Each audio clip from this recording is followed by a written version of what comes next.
wengine hawasikia.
hata mimi sina.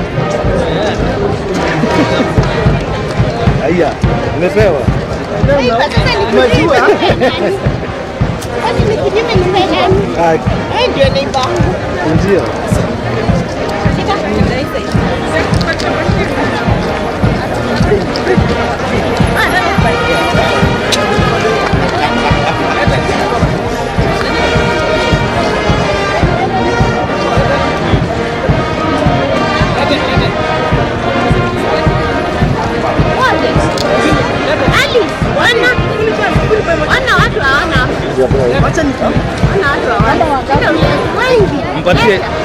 Mpatie hii utanitafuta. Hakuna mwenye Ni wapi wanaleta? Wako wapi?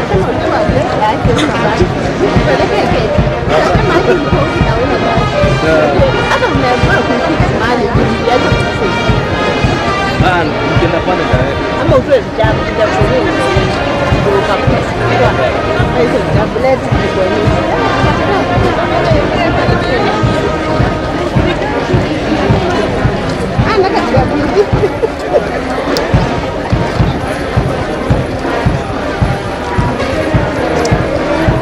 mahali ambapo mtu akitaka kujisaidia anaweza enda where the washrooms are. So mahali pa kujisaidia ni mkono wangu wa kulia. Hapo mwisho kuna swimming pool. Utapata mahali pameandikwa toilets. Mbele kwa mkono wangu wa kulia kuna mahali kuna swimming pool. Utapata mahali kuna ushers wanaweza kukuelekeza, ama security pameandikwa toilets. The other option is kuna mahali kwingine kwa kujisaidia. Ukitoka nje ya hii gate ukielekea cafeteria utaona kuna vyoo vingine viko hapo. Kuna za ladies na kuna za gentlemen. Sawa? So ni options mbili pale karibu na swimming pool, na ukitoka hivi nje unaweza elekezwa na security. Karibu na cafeteria utaona mahali kumeandikwa washrooms. So karibuni sana.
Ready.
wale wananisikia.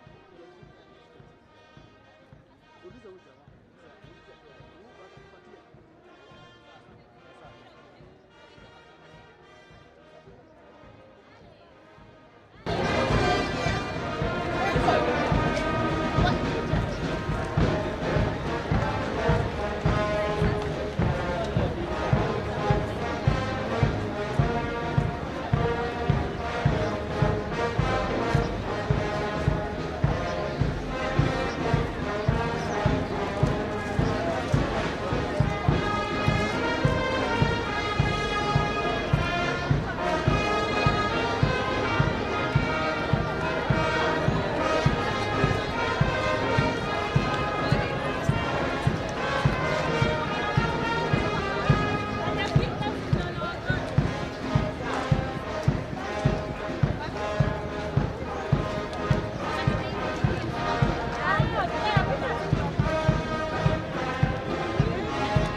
Haya waje, wote tukisetu.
Recording करके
ya Maasai. Anajua kuingia. Sitaki mtu hapa sasa. Ukija kwa hapa.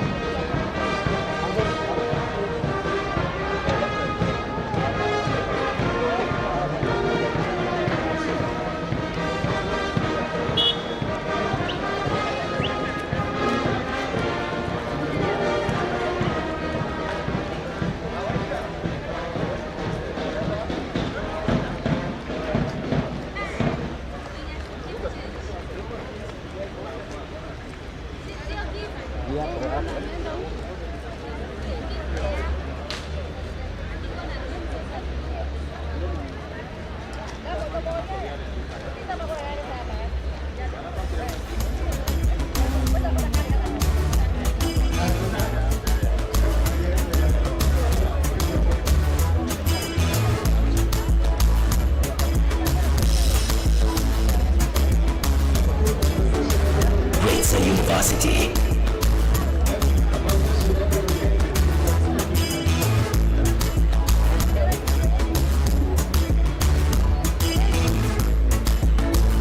University.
procession, so be alert. Please do not be on the walkway. If you have a child, please watch over them so that they don't become a distraction. All parents with children, kindly, like the one I can see, make sure you get hold of them so that they are not on the pathway or the aisle. We'll be having our greater music team entertaining us as we await the procession.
Tunawakaribisha nyinyi wote kwa graduation ceremony ya Greater University, the 15th one. So karibuni sana na nawaomba si wote tutulie.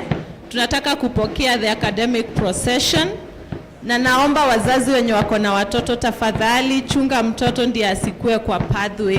Hapa kuko na red carpet, hapo ndio watapitia. So tafadhali chunga mtoto and also get to know your neighbor. Jua jirani yako na umwambie leo tuko na wewe. Simu, kitabu, kitu yako ikipotea utauliza neighbor. So let us all be upstanding for the academic procession. Let us all be upstanding for the academic procession.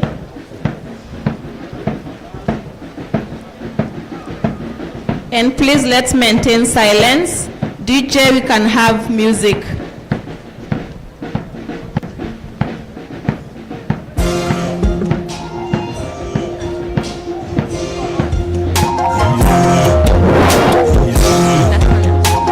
Unanisikia?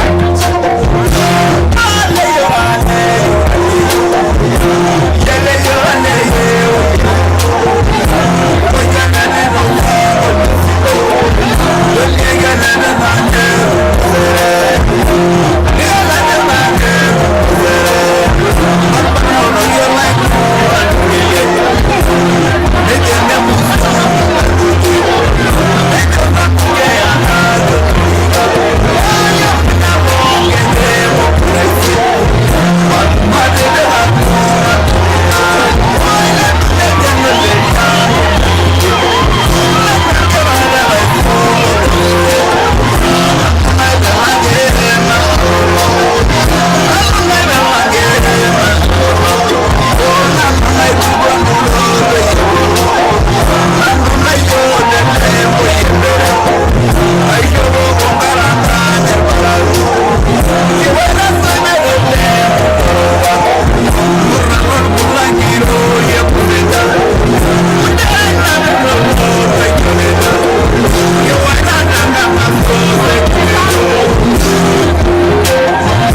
The conqueror, the champion, the lion is here.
Maskini na tajiriana, penda penda, tumana mina deka, iko mikononi mwake, kila kitu kiko beta. Wangu wanapenda, maskini na tajiriana, penda penda, tumana mina deka, iko mikononi mwake, kila kitu kiko beta. Wangu wanapenda penda penda, na sando mana mina deka deka deka. Wangu wanapenda deka penda deka.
chosen generation, we've been called for to show His excellence.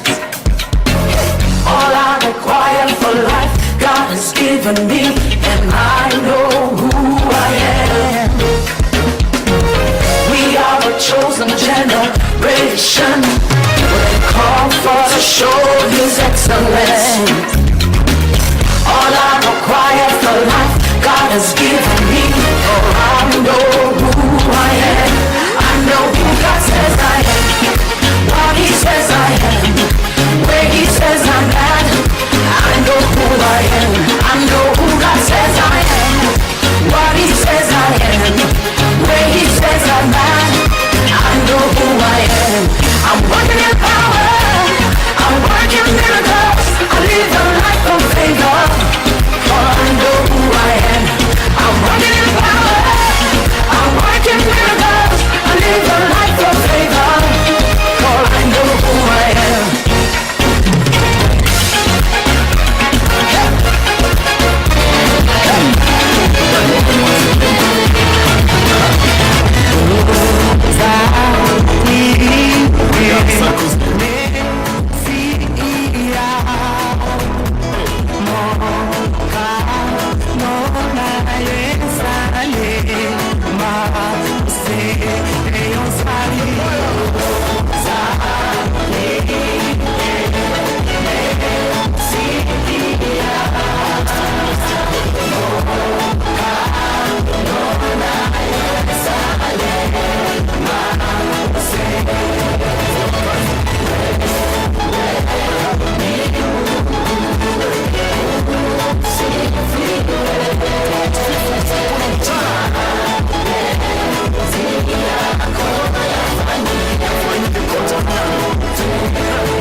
Nimekuwa mwanafunzi mwema kwako.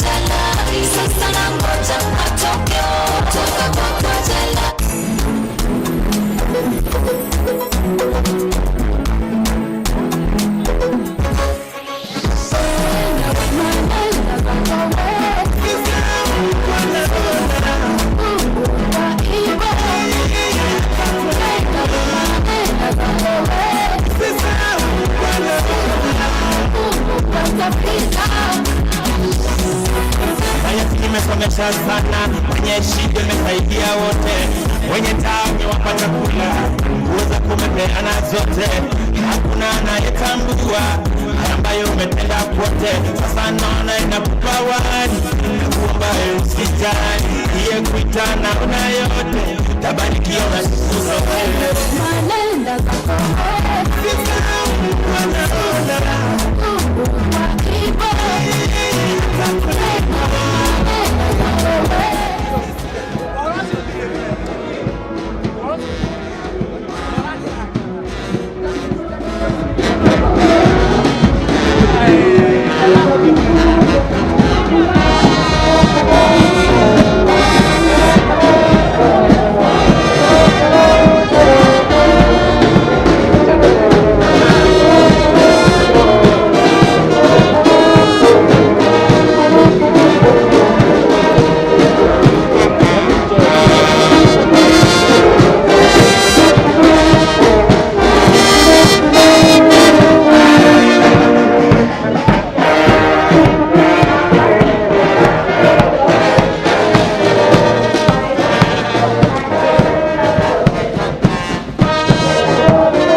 Let us all remain upstanding tightly. Let us all remain upstanding for the national anthem, the East African anthem, the Constitution of the Assembly, and prayers.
Mashariki tuwezeshe kuishi kwa amani, tutimize na malengo yetu, jumuiya yetu sote tuilinde, tuwajibike, tuimarike, umoja wetu ni nguzo yetu.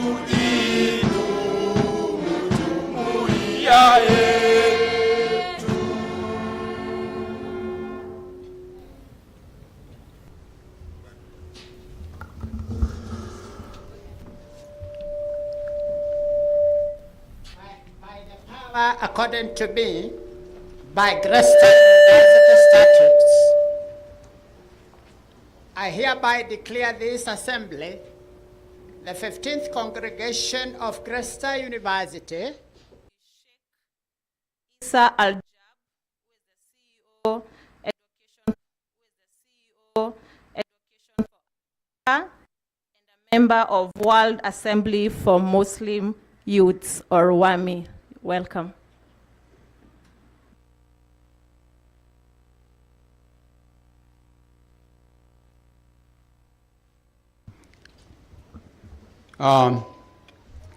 I may request that if you feel like tired, you may sit, but we continue in prayer.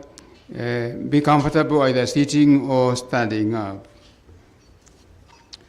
Let us pray. Almighty God, we beseech you for your grace and favor, that you may behold us as we come and be with us in this university for this ceremony this day.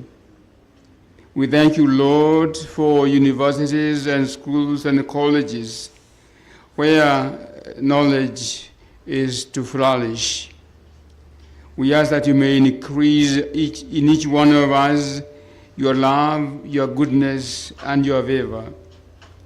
That you may bless all those who work in this place, those who teach, and those who do administration. The Lord, you may guide them and give them favor and strength of body and mind.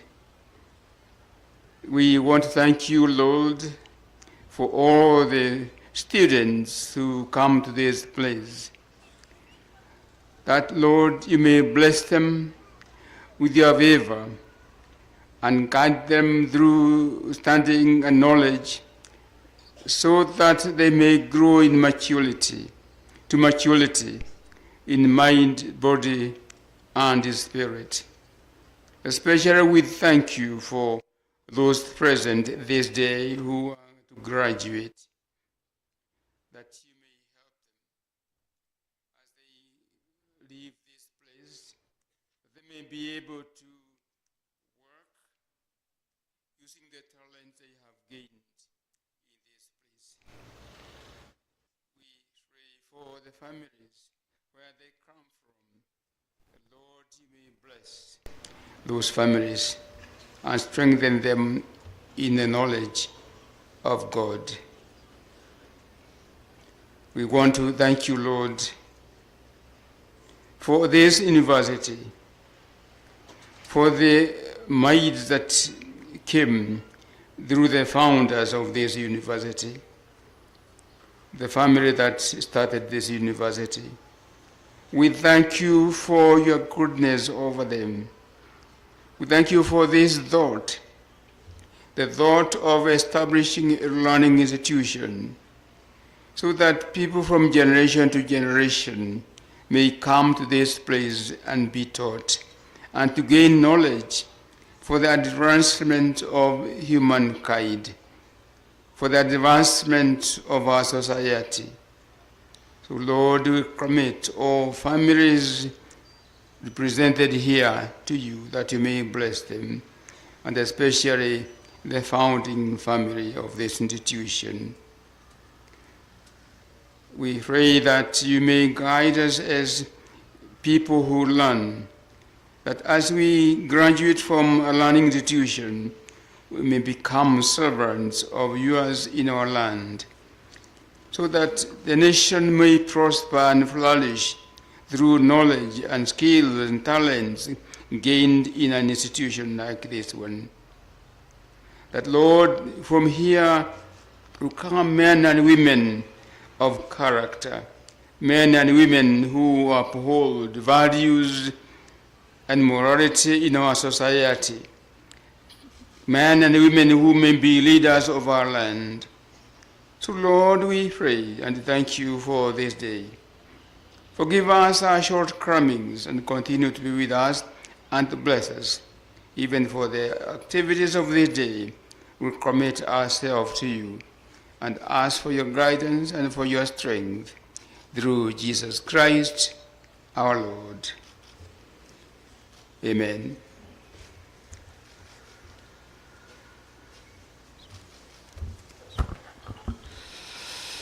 Bismillahir Rahmanir Rahim. In the name of Allah, the most compassionate, the most merciful. All praise is for Allah, the Lord of the world, the most compassionate, the merciful, Master of the day of judgment. You alone we worship, and you alone we ask for help. Guide us along the straight path, the path of those who have blessed, not the path of those who are displeased with and those who are astray. O Allah, today is a special day in the life of the graduates. We humbly raise our hands as they embark on the next chapter in their lives. We pray that be with them for them to enjoy the fruits of their hard work. May your hands of protection be with them, and may your words of wisdom be a light unto their path. Help them, O Allah, to be of great help to our beloved country. O Allah, there is nothing easy except what you make easy, and you make the difficult easy if it be your will. O Allah, increase them with knowledge, the knowledge that will be of benefit to themselves, their communities, our nation, and to the whole world. O Allah, bless their parents, for they have struggled for them to be where they are today. Bless their hard work, bless their provision. Keep them healthy and make them live to witness the fruit of their money. Glory be unto you, Allah. Blessed be with your name, and exalted be your majesty. There is none worthy of worship except you. O Allah, we seek refuge in you from worry and sadness. We seek refuge in you from weakness and laziness. O Allah, the graduates prepare to step into the new challenge, we ask for your divine courage to be upon them. Give them strength to overcome any fears or doubt that may try to hold them back. O Allah, the administration, the tutors and staff, give them wisdom and strength to transform lives of thousands of students under their guidance. O Allah, help our graduates to blend their academic with world challenges, cultivating informed, open-minded, analytical graduates who can organize ideas and communicate effectively, adapting to new intellectual endeavors. Wa sallallahu ala sayyidina Muhammadin wa alihi wa sallam. Amin, amin, amin. Amen. You may have your seats. Page 10 all the way to page 11. So on to the next item, we are going to have entertainment, and we are going to have a session with our greater choir. I hope they are already here and preparing to get on stage. They'll give us 3 items, a choral verse, a greater song, and a mashup song, just to feel the moment. So greater team or greater choir, karibuni sana. And Madam Kerubo, who is in charge of the team, shall be telling us what they are presenting to us today. Welcome.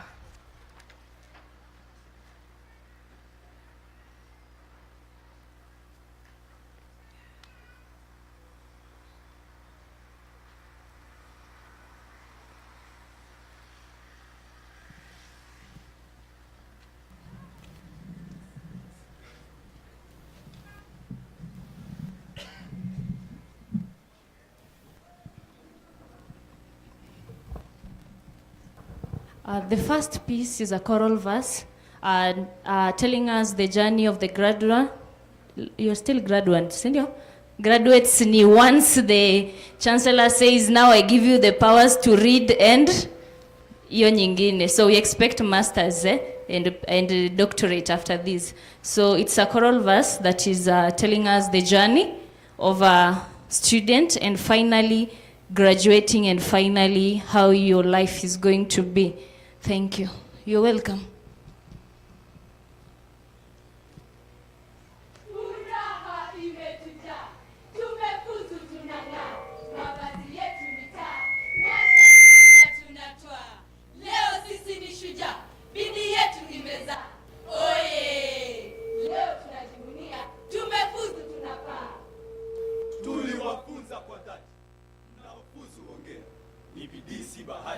Tazama sasa mwangana, mahafala mdhabiti, Kenya yote nyie bora.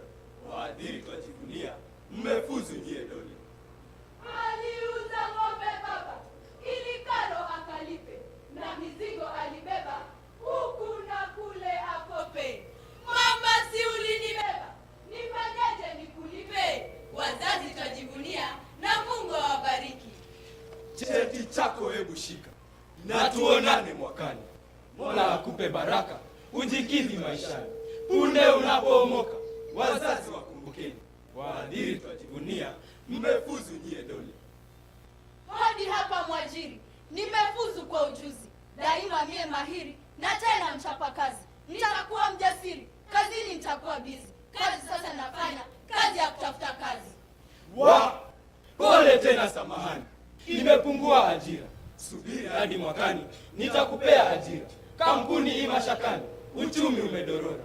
Wasalimu familia, kwa heri ya kuonana. Sasa ninahangaika, kona zote nimezunguka. Viatu vimepasuka, soksi zimeraruka. Wazazi wasononeka, ajira imetoweka. Rafiki wananicheka, machozi yatiririka. Subira uvuta heri, inapaswa usahihi.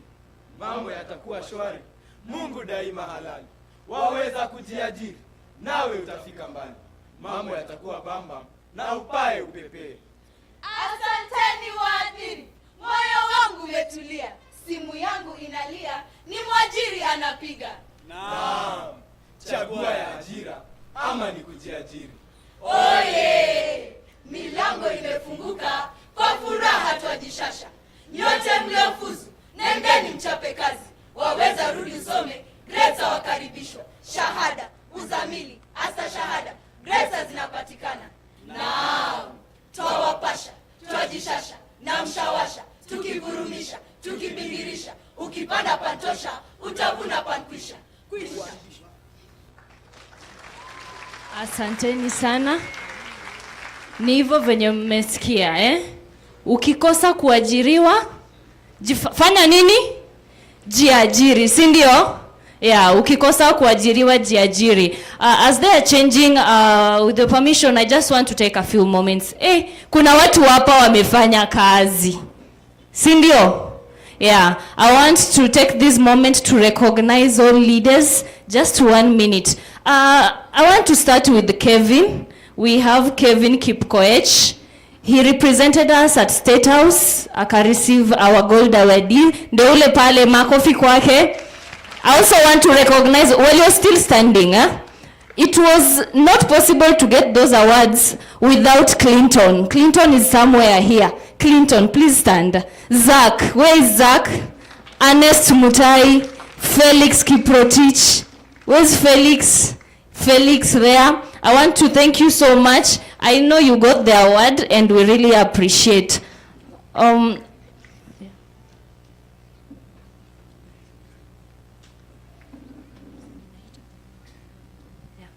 Our entertainment team, we are waiting for you. As you're coming, arrange yourselves. Purity Orego, Jacinta, Josephat Oseima. It is once in a while. You leaders did a marvelous work. Our entertainers are waiting for you. We have DJ Mkali Sana, DJ Akwan, for 3 years. Alikuwa DJ. We have Gigi. This next song says that 𝐺𝐳 University offers quality education for the real world. Sindio? Na nyinyi mumepata skills na mmepata pia the academic. Sindio? Yeah. So in this moment, I just want to request as leaders, leaders mali mko, ebu msimame tu wapige makofi. Hawa watu wenye wako nyumbani lazima wawaone. Esther, Gusda, simama. Leaders wherever you are, stand up kindly, stand up. Abdi Rashid, Kigwa, Chege. Kidogo tu. Ebu watazame, wana shine kweli kweli. These leaders led as well. Graham, Vincent, Okombo, Waithera, Aseka, David, Nelson Roche, our president, Sahara Mohammed, Ibrahim Mohar, Dennis Nturima, Kimanzi, Crispus Wafula, Graham Muridhi, DJ Mkali Sana.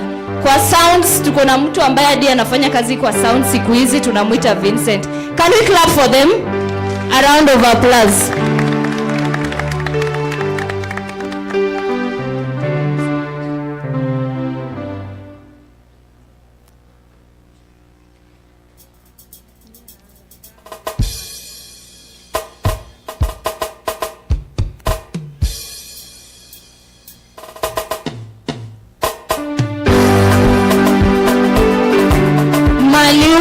Umeruhusiwa kusimama udanse.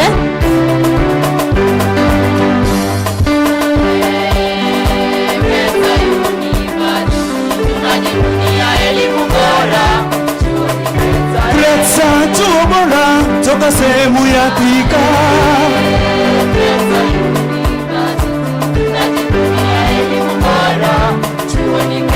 Mandhari mazuri, hewa safi, manukato ya pineapple.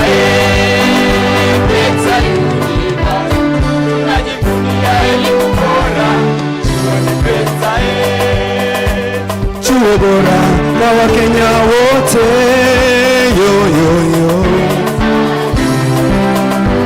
Maprofesa mbalimbali tunajivunia 𝐺𝐻𝐻.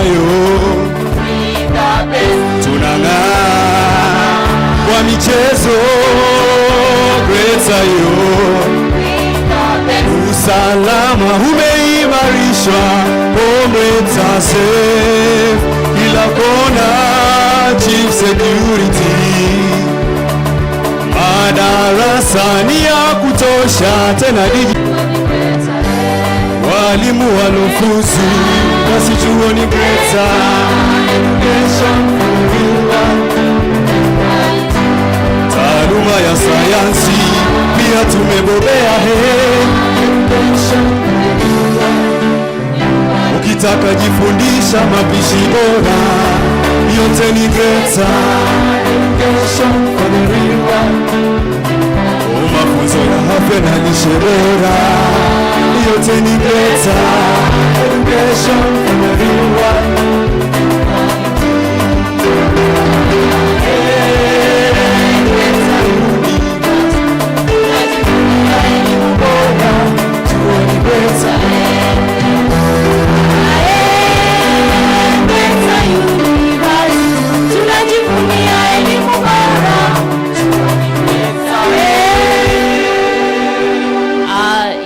Venye mmesikia, makofi kwao. Na kwenu. Nduru kwanza, nduru ya wale wenye wali. Juu mumeng'ang'ana, si ndio? Tumepata quality education for the real world indeed. And when you go out, do it well. Sini sawa?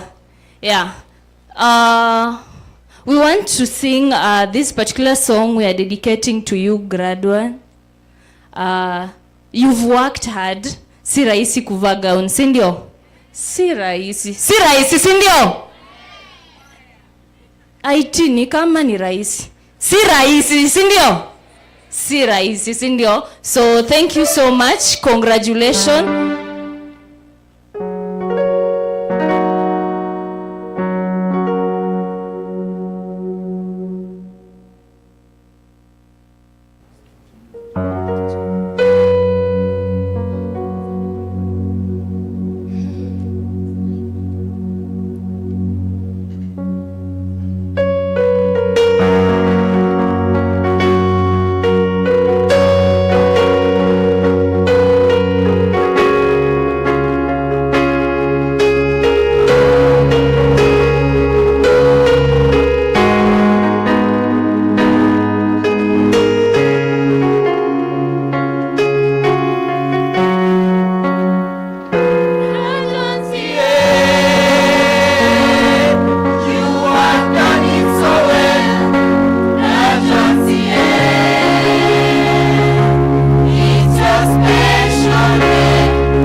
kabisa, msihangaike, Mungu atakuwa na nyinyi mahali mtakuwa.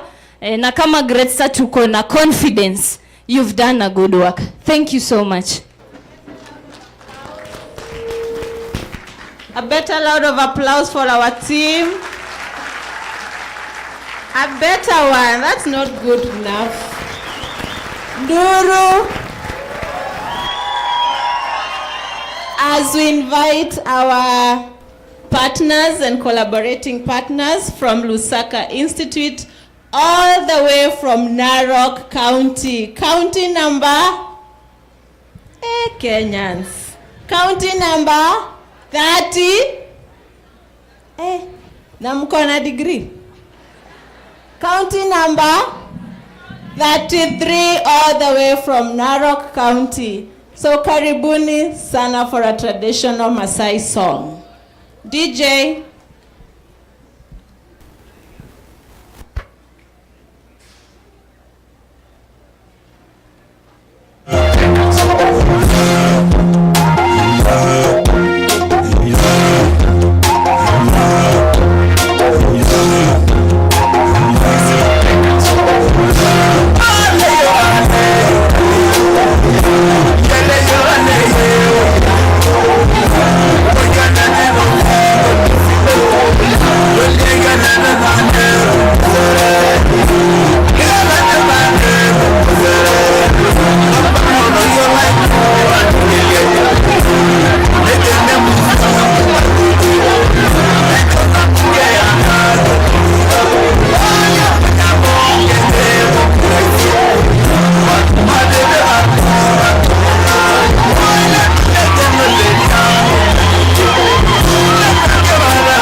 Marasa,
Wow, that was colorful. Thank you for the gifts.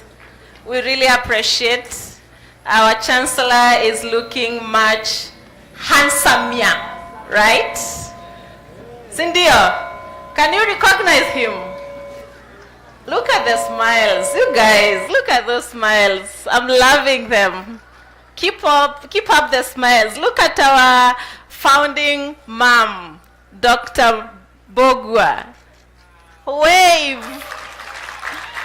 Awesome. Thank you. I think we feel the mood now, right? Are you feeling the mood of graduation? Wow, thank you very much, Mr. Chancellor, sir. I wish to request us to move to the next item on our program. And like I reminded us earlier, we are live on Facebook and live on YouTube. Please tell a friend to tell a friend and another friend. Wachanike waru.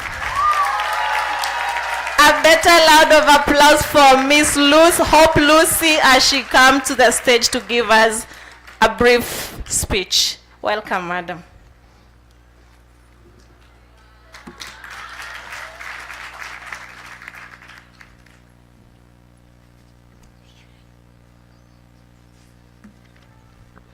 Haijawa rahisi kufika hapa, ni mkono wa Mungu umetubeba. The Chancellor, Dr. Kibathi Mbogwa, the Board of Trustees Chair, Dr. Margaret Mbogwa, Chair of the Governing Council, Professor Kibera, members of the Board of Trustees and the Governing Council, the Vice Chancellor, Dr. Peter Karanja, distinguished guests, academic staff led by the Deputy Vice Chancellor, Academic and Student Affairs, Professor Wabuke Bibi, our dear parents, guardians, sponsors, esteemed graduates, ladies and gentlemen, good morning. You all look beautiful from up here. I wish to encourage us that let this not be the last time we are wearing the gown. Okay, my fellow graduates? Okay? It is my distinct pleasure and honor to be part of this 15th graduation on this special day, the 18th of December 2024 at Greater University. My name is Gichobi Hope Lucy Mudhoni, a graduate from the School of Education, Humanities and Social Sciences. I'm honored to be giving this speech on behalf of the class of 2024. Today marks a pivotal moment in our lives. As I stand here before you, I am filled with a mix of emotions, joy, nostalgia, and excitement. This day is not only a day of celebration, but also a day of reflection of a journey we have walked together. Looking back in the days, I can't help but recall the memories we've created, all the study and discussion sessions, the unforgettable school event, and the moment we sometimes slept on empty stomachs. These moments have contributed to who we are today. We have faced challenges that have tested our resolve and celebrated victories that have brought us closer together. I remember the first day in this university, the nervousness in the air as we stepped into unfamiliar lecture rooms, encountering unfamiliar faces. However, with time, we made this place our home and forged friendship that will last a lifetime and learned lessons that extend far beyond textbooks. There were times when we stumbled, sometimes with complex concepts, personal challenges, and even financial constraints. I take this moment to express my heart. Going forward, let's embrace our dreams and hopes with courage, whether pursuing higher education or joining the workforce. Let's strive to make a positive impact in whatever path we choose. I encourage my fellow graduates to chase their dreams relentlessly. Remember that success is not merely measured by achievement, but how you uplift others along the way. As Emerson says, do not go where the path may lead. Go where there is no path and leave a trail. My fellow graduates, let's be go-getters of our dreams. In conclusion, I will conclude my speech with 3 points. Point number 1, I want to thank you all for coming to celebrate this moment with us. So thank you, all of you. Point number 2, I want to acknowledge the people that we started together and we were looking forward to this day together, but they were not able to be with us here. A shout out to Nabutulu Clarice. Finally, I thank you, GRETSA Administration and Management, for giving us a chance and me to be specific, to be part of this journey and even serving me. If there is a way, I would request the management to give me a chance to give back the service and to give back to the community by offering me a job. Thank you. A better round of applause for Madam Hope. And that was a wise one, right? You never know. You really do not know. So thank you for that session and reminding you, please, let this not be the last time you're wearing a what? Yes. The next speaker is one of our graduates' parents. She is Miss Grace Ngendo, and her daughter is Lisa Wanjiro Ngendo from the School of Education. She is also graduating today, and I wish to invite Madam Ngendo to come and address the graduates. Karibu.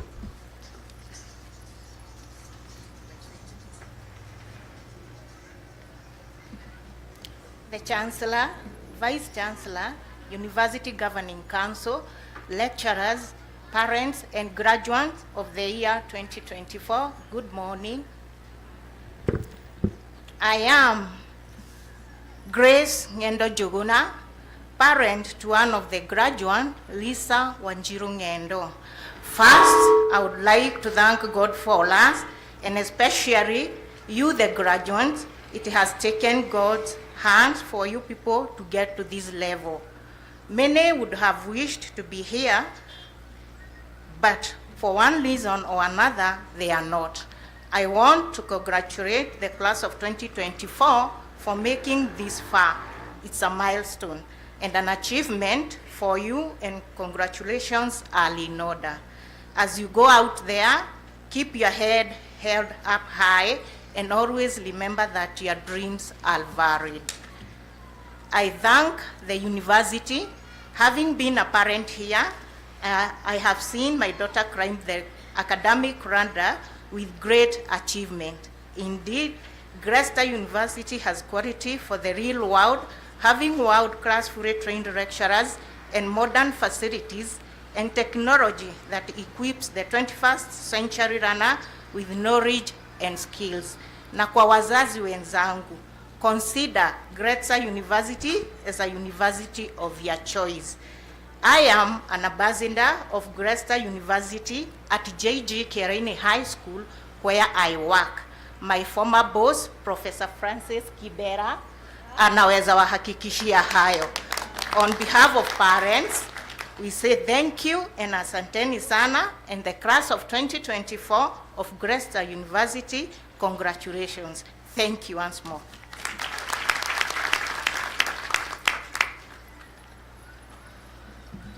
Wow, did you hear that? Did you hear anything? You heard something, right? Please, let's heed to what you're being advised about today. And one thing that you've noted is she is a who? An ambassador of GRESTA? Are you one? Ask your neighbor, when your ambassador way to? And what is the role of an ambassador? Please get to know from your neighbor. Our third speaker is our GUSA president, Mr. Faldo Ouma Omondi, who is currently serving as the GUSA chair for the year 2024-2025. And I wish to invite him to address the crowd. Karibu.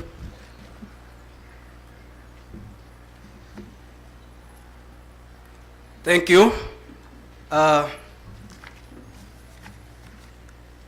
Mr. Chancellor, Sir, Dr. Kibathi Mbugua, Chair of BOT, Dr. Margaret Mbugua, Chair of Governing Council, Professor Francis Kibra,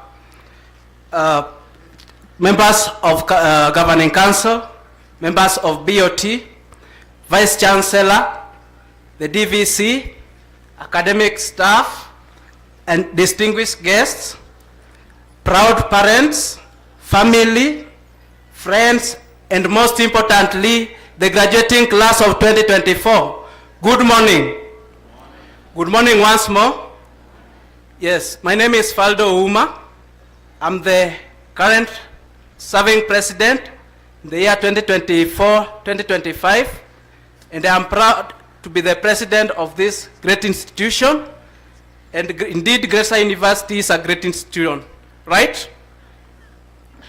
Before I proceed with my speech, I have the people whom I have to recognize their presence. First, I am going to recognize the presence of former GUSA leaders led by Roche Nelson. Please, I want to do it like this. I will request all of you to arise.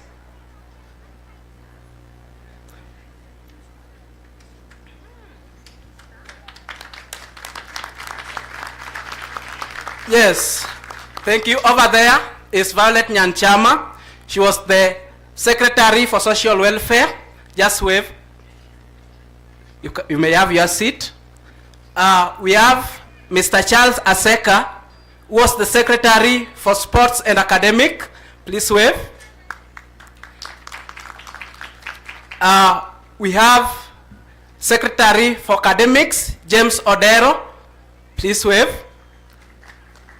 We have Secretary for Secretary General Benson Kimadi. Thank you. We have Secretary Finance Peter Waithera. Thank you. We have the former Vice President Regina Samba. Please wave. And finally, we have Uma Roche Nelson, was the former president in the year 2023-2024. Please just wave and sit down. Next, we have the Mr. and Miss Gresa University 2024-2025. That is Ivy and Mumo. I don't know, they're not there. Next, I have the people who are helping me in serving comrades, the GUSA officials who are under me. We have with us here, we have the Secretary for Social Welfare, Daniel Ledama. Please just arise and wave. We have the Secretary General, Caleb Nyambane. Thank you. And behind me, we have Nyerere Fabian, the Secretary for Academics. Thank you. Last, I have somebody who is very important in my life. Vicky Chepkemoy. She's the First Lady of Gresa University. Please, I will request you to arise. The reason why I'm proud of her, many ladies are asking me, Mr. President, you look good. And I want to say I look good because of her. So thank you. You may have your seat. Now, I will proceed. That it is a great honor and a privilege to stand before you today as the president of this remarkable institution to celebrate the achievements, hard work, and resilience of our graduating class. Today marks the culmination of years of perseverance, determination, and growth. It is not just the passing of exams or completion of the assignments that define this moment. It is the countless hours of late night studying, the friendship forged, the challenges faced and overcome, and the dreams that have been nurtured into reality. We are here today not just as students, but as individuals ready to take on the world. To the class of 2024, you have shown us what it means to be persistent, adaptable, and driven. You have faced global challenges, personal obstacles like Quinama and academic pressures, yet you stand here today not just as survivors, but victors. Your resilience and dedication to your studies have shaped you into not only well-educated individuals, but also compassionate, innovative leaders who are ready to make difference in the world. This graduation is not just personal achievement for each of you, it is a collective victory. It represents the unity of a community that has come together to support each other. Our professors and lecturers who guided us, our families who supported us, our fellow students who challenged and encouraged us, none of this would have been possible without the strong foundation provided by the Greater University community.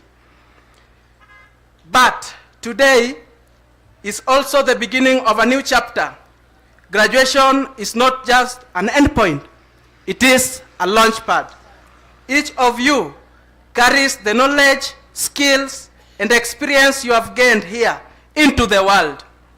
And with that comes great responsibility. You are not just graduates, you are agents of change, advocates of progress, and leaders in the making. As you step into your next journey, whether it's entering workforce, continuing your studies, or pursuing your passion, remember that the world you are about to face is full of opportunities, challenges, and endless possibilities. The road ahead may not always be smooth, but remember that every challenge you face is an opportunity to learn and grow. Use the lesson you have learned here not just to succeed, but to make difference in the lives of others. In 1969, a man by the name Neil Armstrong was the first man to land on the moon. And at exactly 0 to 59 GMT, he made a statement that one step for a leap for a man is a giant leap for a generation. You are the future of this country and this world, and you have the power to shape it for the better. In closing, I would like to leave you with a quote from the great Maya Angelou. Quote, "We all should know that diversity makes for a rich tapestry, and we must understand that all the threads of the tapestry are equal in their value, no matter the color." Greater University has been a rich tapestry of diversity, where each one of you has contributed to the brilliance of this institution. Now, as we step out into the world, may we continue to honor that diversity and carry it with us as we work towards building a more inclusive, passionate, and innovative future. Today, we stand on the threshold of a new chapter, celebrating all that we achieved. As we reflect our journey, I am thrilled to share an exciting news with you for those who will follow our footsteps, that hopefully soon Greater University will be opening a new campus at Makuyu. This is not just a building, it is a place where future students will have the opportunity to thrive, surrounded by state-of-arts, facilities, and community of passionate learners. What is even more exciting is that we will be introducing new academic programs designed to meet the needs of today's dynamic world. To all potential students, I encourage you to consider joining us at Makuyu.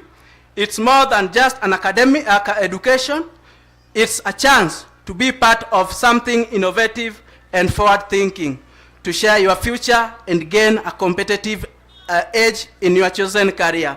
Congratulations, 𝐷𝐢𝐻𝑚 University. The world is waiting for you. Go forth and make it proud. Congratulations, class of 2024, and may God bless you. Thank you. Please give a better clap for our president. A better one for him. I want to remind us that please let's remain calm. We have just like an hour or so before we just go and celebrate, right? So let's avoid too much movement, especially the ones who are, you know, in our regarias. Sawa sawa. So let's remain calm so that we don't interrupt. You know, we are live on YouTube and Facebook. Tufanye sherehe ikue sawa sawa. All right? So at this moment, I want us to banjuka kidogo. Ambia mwenzako, give me space. Give me space. As we get to see, to allow what we've been talked to about to sink, I want all of us to be upstanding, kindly, including our Chancellor, kindly, our Vice Chancellor, our DVCs, our founding mom.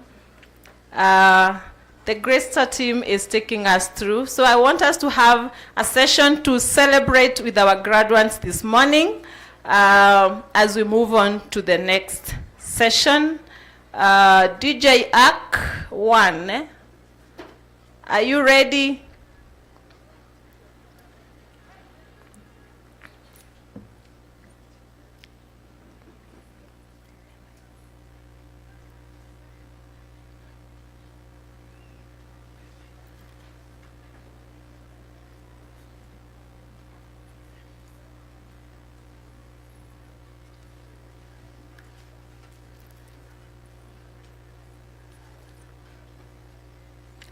Aya, ukiambia mwenzako akupe space, kuna space hapa. Wenye uko karibu na red carpet, piga one step. One step tu. Juu utagonga wewe mwingine anguke. Kaa uko mbele, one step mbele, one step mbele. Mbele. Alafu geukia mwenzako mwambie si nimefika. Si nimefika. Nimefika. Na shine. Na glow. Yes, yeah, man. Let me introduce our MC, Face. The emperor, the conqueror, the champion, the lion is here. Hello. The emperor, the conqueror, the champion, the lion. Hello. Greta, hello. Graduates, hello. Wacha tuanze kule juu. Wazazi, hello. Wazazi pale, hello. Manize, shika kidogo. Bado ndio tunaanza. Bado tuja recognize pande hii. Hello. Hello. Wakubwa, hello. Hello. Indeed you are great people. Thank you. Sasa nyinyi ndio watu wetu, si ndio? Nyinyi ndio mmefanya hii day ionekane kuwa day, si ndio? Are you happy today? Are you happy today? Nataka kusikia hiyo nduru. Are you happy today? Hello. Sasa nataka tutembeze hiyo degree every place in this Kenya. Sawa? Tunatembeza nini? Nataka tutembeze degree every place this Kenya. Sawa? With that your degree unaweza fanya kazi mahali popote. Brag in moment yenu, sawa? So, taking us through this moment is one of your own graduates. Msanii mzoefu by the name Omar Cherotich Kadara. Yeye ndo anatulid kwa itwa. Wapi nduru ya makongaras wewe? Hello. The lions are here. What is it? Tune in. Bring it up.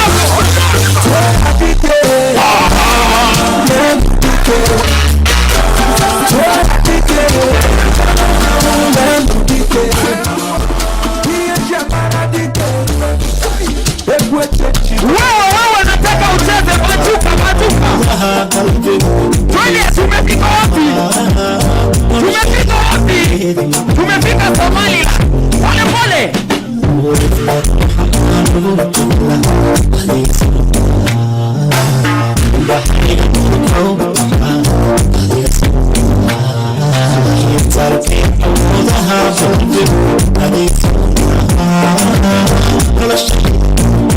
Hapa Somali the house hapa tu pole pole. Wamasai sasa. Jamani na yongo mzuri pia tu.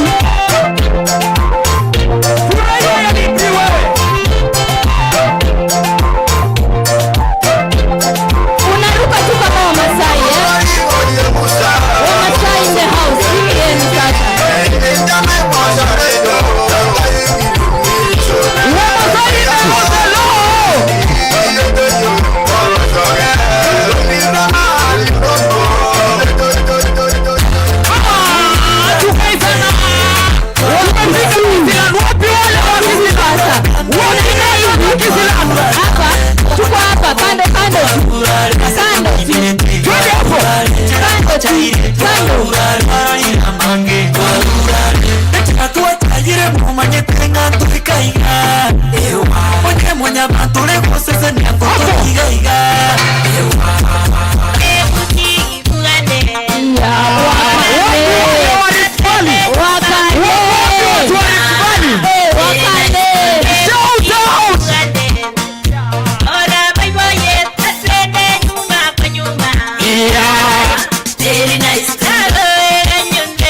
sasa.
pelota.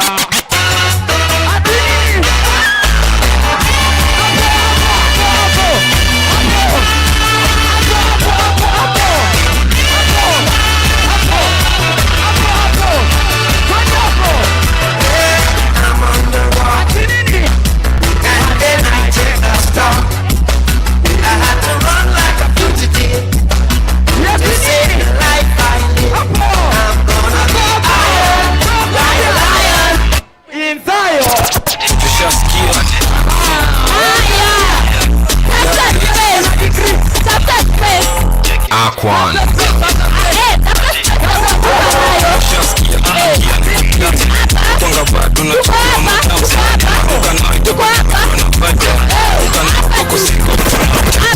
Gota, gota, tennis. Gota,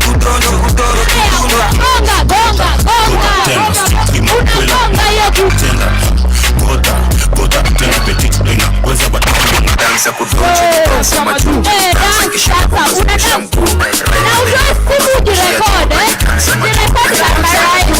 summarizing the session summarizing the session dansa maju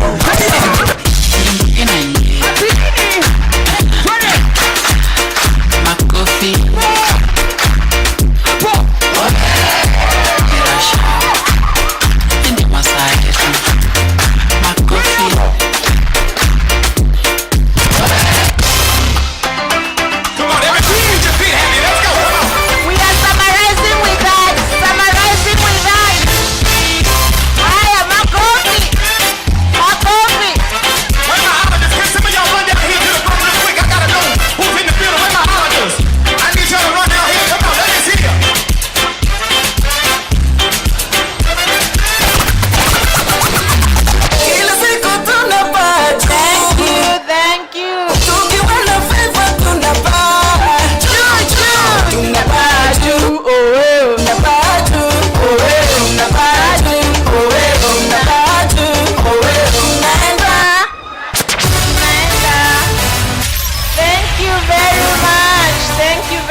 Thank you very much.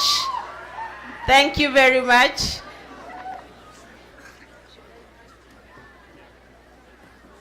Thank you very much. Have you enjoyed the session? Wow, thank you, great team for that. I wish to invite our Deputy Vice Chancellor, Professor Wabuke Bibi, to invite our VC. Thank you for the entertainment. And now I would like to ask permission to move on to the next session.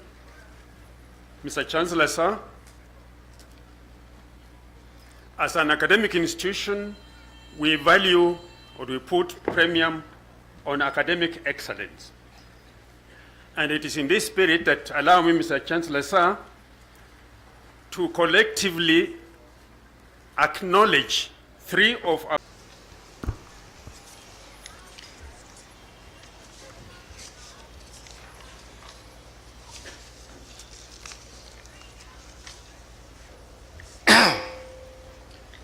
Niliambiwa ukitaka wakusikia unakohoa kidogo kwanza.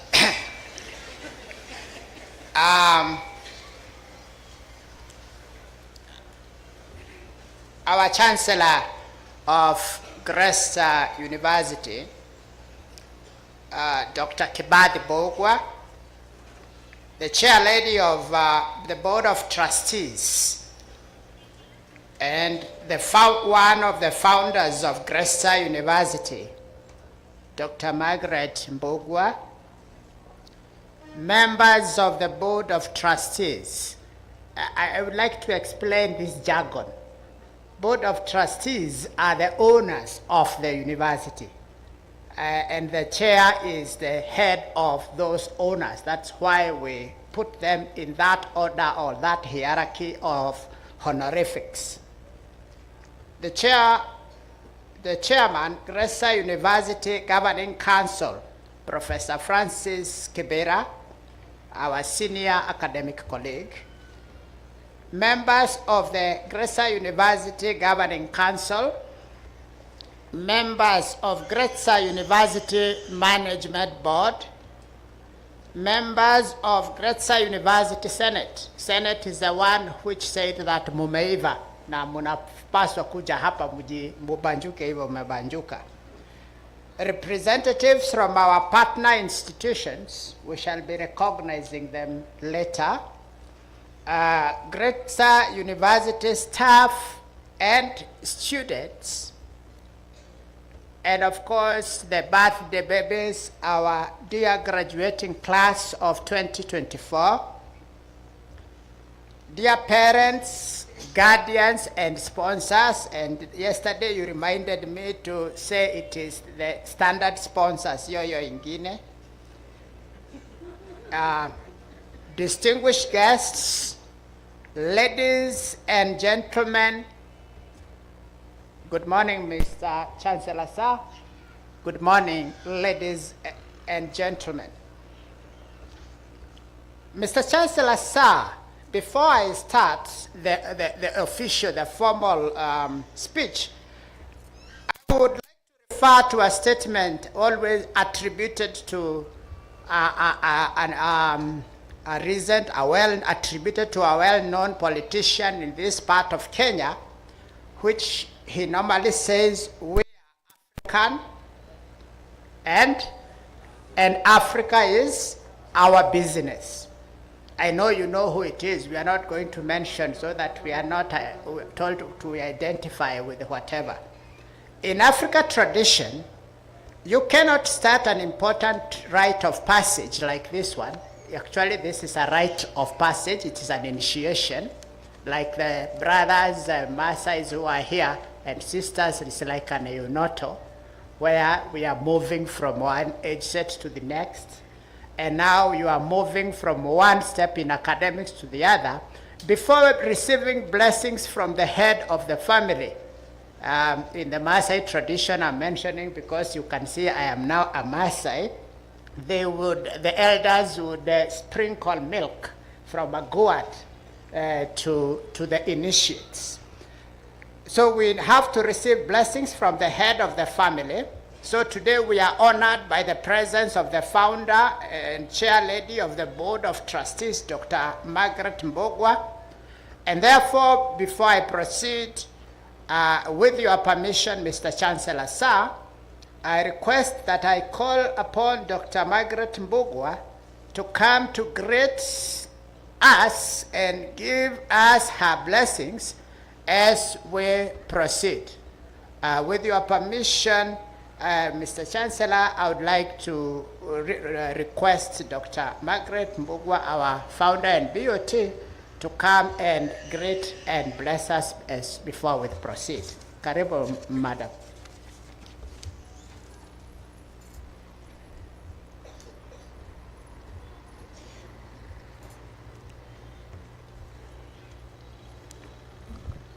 Is it good morning or good afternoon? Okay, it's still good morning, isn't it? Let me say that it's a great pleasure just to be here, just to see where we are, where we were yesterday, where we were last year, and all other years where we were. Are you all happy to see where you are now? Are you proud to be where you are? That I can see the end of, not the end of the tunnel, but the end of the other tent. And I can see other sides. And I can, actually, if I turn this way, I can see everybody who is here. Well, let me say we are going ahead. I need to, this time, to thank God for where He has actually reached us, for where we are, and where we have come from, and what we are doing, and what all those who have been here on the stage, the performers, what they have done, and all of you who are graduating today. May God bless you all. I welcome you here. I welcome your parents, your relatives, and even those who have got young ones. I can hear some young ones, and I can see you have new students here. I'm proud of you. I'm happy.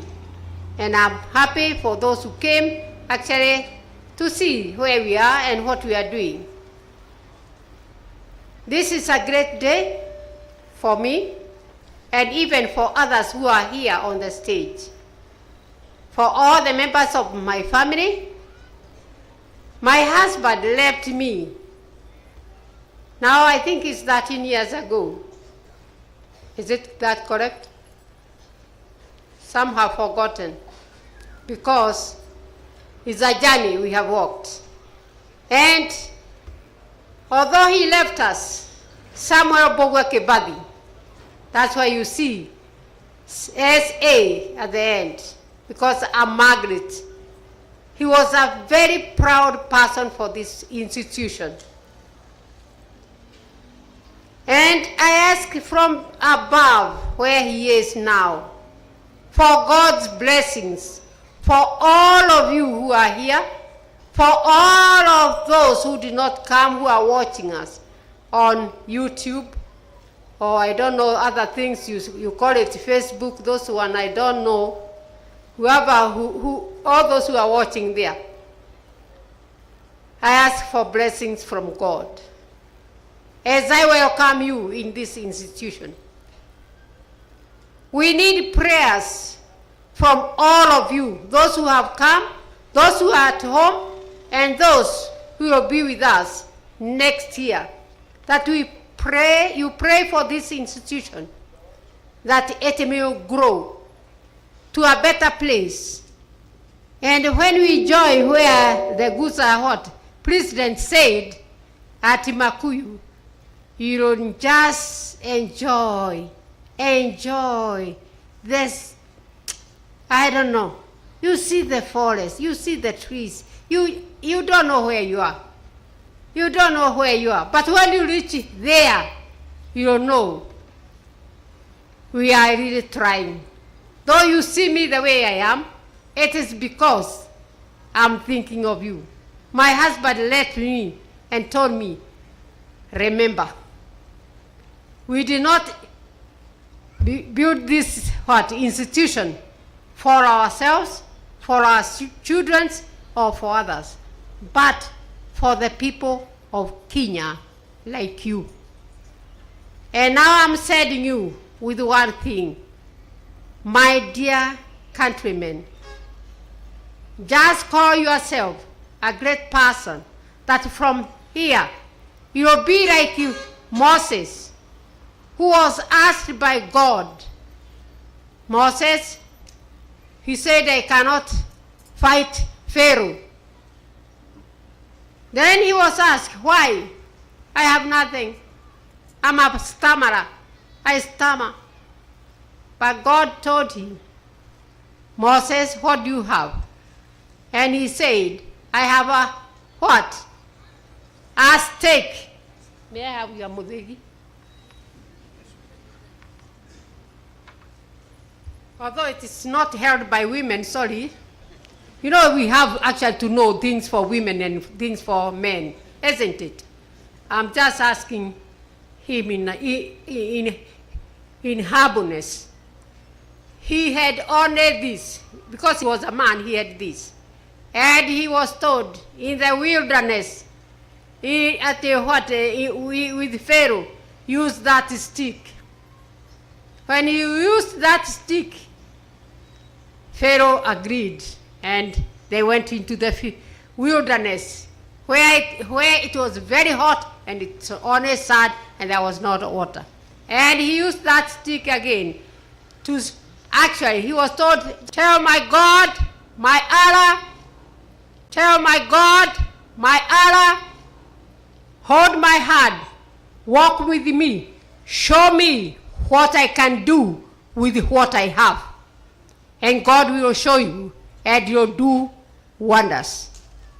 You just walk in the wilderness and you tell God, my God, I will no longer think of my parents who have been helping me.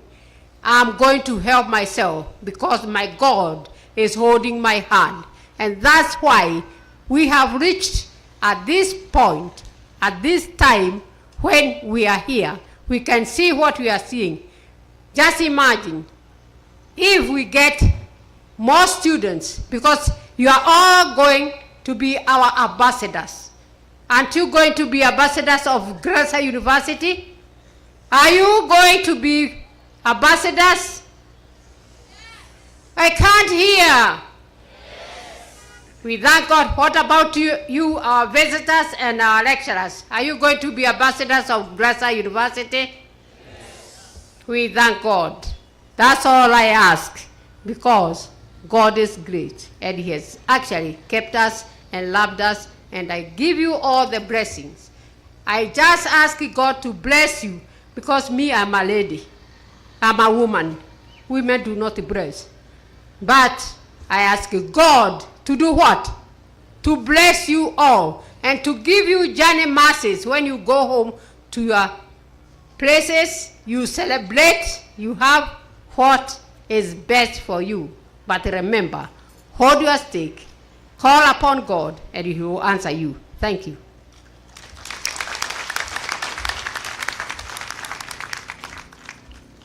Thank you very much, Daktari. Tumpigie makofi tena tafadhali. Asante sana. Now, I think this is the opportune moment to reward the 3 top students. The top students, so that we can allow Madam Dr. Margaret to rest, so that we don't call her again.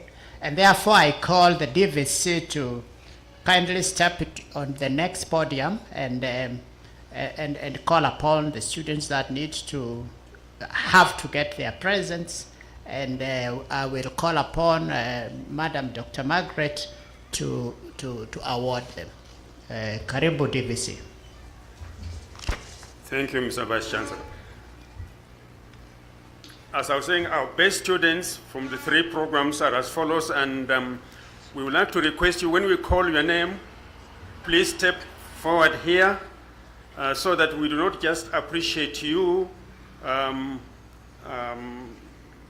together, but also you get a small token of appreciation. But the token of appreciation is just a representative of our combined appreciation of your success. So the best student among the degree students, you have seen her already, Hope Lucy, who scored an average mean of 78%. Where is Hope? Hope, can you please stand? Hope Lucy with 78%. No mean feat. Haikuwa rahisi. For the diploma class, we also have a lady, Naomi Nyamoro, 76% mean grade. Naomi, where are you? Please come up. If she is not here, she is. Where are you? Oh, yes, yes. Yeah, okay, fine. Oh, for Hope is 30,000, yeah? A token of 30,000 shillings. For Naomi is 20,000 shillings. And for the certificate, Stephen Kariuki, 80%, 10,000. Where is Stephen Kariuki? If he's not here, he'll get in absentia, but it's 10,000 shillings. Appreciation, congratulations.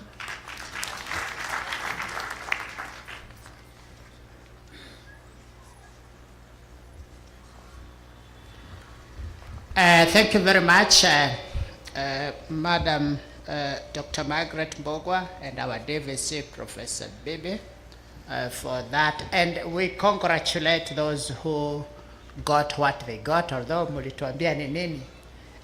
But we wish next time that when you come for masters, if it was 30 today, probably it will be 60 that time. I really do not really want to make those formal long speeches. I just want to, I like doing things differently because when it comes to policy and management matters, I have my bosses here. I have my my chair of council, and I have my chancellor. Those are the ones who give us instructions what to do. They gave me instructions, they gave us instructions to educate you. We have educated you. Here you are. Ni nini ingine watatutafutia? We have done what we were supposed to do. But I will, in summary, say what we did to bring you here. However, before I do that, it is important to recognize our friends, and I would like to recognize the presence of Professor Collins Ouma. Professor Collins Ouma is the Director of Research and Innovation, Maseno University. Where is it? Okay, come up, Prof. Yeah, mbona ulikaa huko? Okay, sawa, it's okay. Come up. You should be seated with your peers. Pole sana kwa huko. But I also would want to. I like Maseno. I worked for 16 years in Maseno, from 1990 to 2006. So that is my university, from when it was university college to when it became fully fledged university. I'd also would like to acknowledge the presence of our distinguished partners as follows. And if you are here on stage, I would request you just step in that podium, musalimia watu, and then you sit. You saw the way we were well galladed. We look Maasai. This is courtesy of the director of Lusaka Institute of Science from Narok.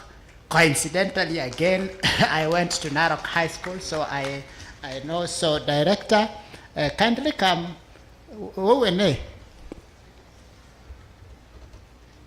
Sara.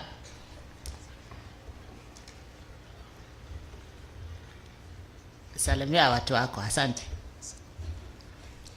So, Your Excellencies, the Chancellor, Your Excellency, the Vice Chancellor, Majesty Mama Margaret, Dr. Margaret Kibadhi, graduating students, distinguished guests, ladies and gentlemen, good afternoon. I'm Mr. Kasero Saitoti Charles from Narok, and I'm glad to have presented students here for graduation. And I can only say that being in liaison with Greater University from Maasai land is the best gift that this community, the Greater University family, gave to the Maasai community. Somebody whispered to me some years ago that actually the founder of these institutions, may his soul rest in eternal peace, started his business in Narok County. And I can say, giving us an opportunity to study in your shoulders is just giving back to the community.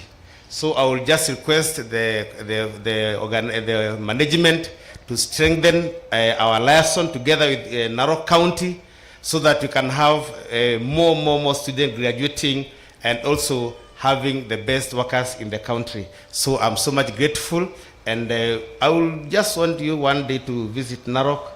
That's where that old man worked, and we shall appreciate you, probably give you a sheep or a goat. Thank you so much. Thank you very much. I'm told Maasai is called Jorelai rafiki yangu kwa sababu I think we are ageist, a sharing. Then I am indebted to mention the partners all the way very far from Wajir, the Frontier Institute of Professional and Management Studies. We have a director there called Mr. Noor. He's one of the people I'll always count as having inspired me in the modern times on how to handle institutions of higher learning. I'm told he's not in today, but he's represented by somebody, a representative from, and the representative from Atlas, Caribbean, Karibu. You can speak from there. With all the protocols observed, ladies and gentlemen, those who are physically present and those who are watching us online, good afternoon. Good afternoon once again. Our graduates, hi. Hi. Hi again. Hi again. Thank you so much. On behalf of our directors who are not able to be with us today, all the way from Garissa County, Wajir County, and Mandera County, kindly receive our warm greetings. And we are so happy, graced her of accepting to work with us for the last 13 years. And I'm very sure if you look at the archives, we have been the leading in terms of graduates. And it is because of Gresta, whereby they have never let us down. So as Garissa, Wajir, Mandera, we promise we will uphold the same and give you more and more as you come closer and closer to us. To our graduates, Frontier Fraternity has got only 4 words for you. Pray until something. Pray until something. I'm Madam Angela Kibet, the Principal Frontier Institute. Thank you, sir. Thank you, Madam Principal. Asante sana. Shukran. Mahad Sanid. Asante sana. Lastly, I would want to welcome the representative from Atlas. Karibu. Thank you very much. The Chancellor, the Council members, Vice Chancellor, and all protocols observed. I'm happy to be here with you today, and it is a great day for you graduates. I'm here to represent Atlas. My name is Ronald Mugambi, and my directors could not make it today because they are also engaged somewhere else. And they hand one best wishes for you. Please work hard as you continue with the rest of your engagements. And please don't stop learning. Don't stop learning. Continue planting. There's someone who said, ukipanda pantosha utavuna pankisha, right? So keep on planting them. And that is the only way you're going to be different from others. Let this not be your comfort zone.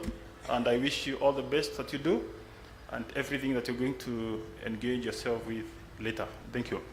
Asante sana, asante sana. Hapa tunapanda mananasi na tukipanda mananasi tutavuna mananasi. Hakuna wakati itatoka ikiwa kama ndimu. Yeah.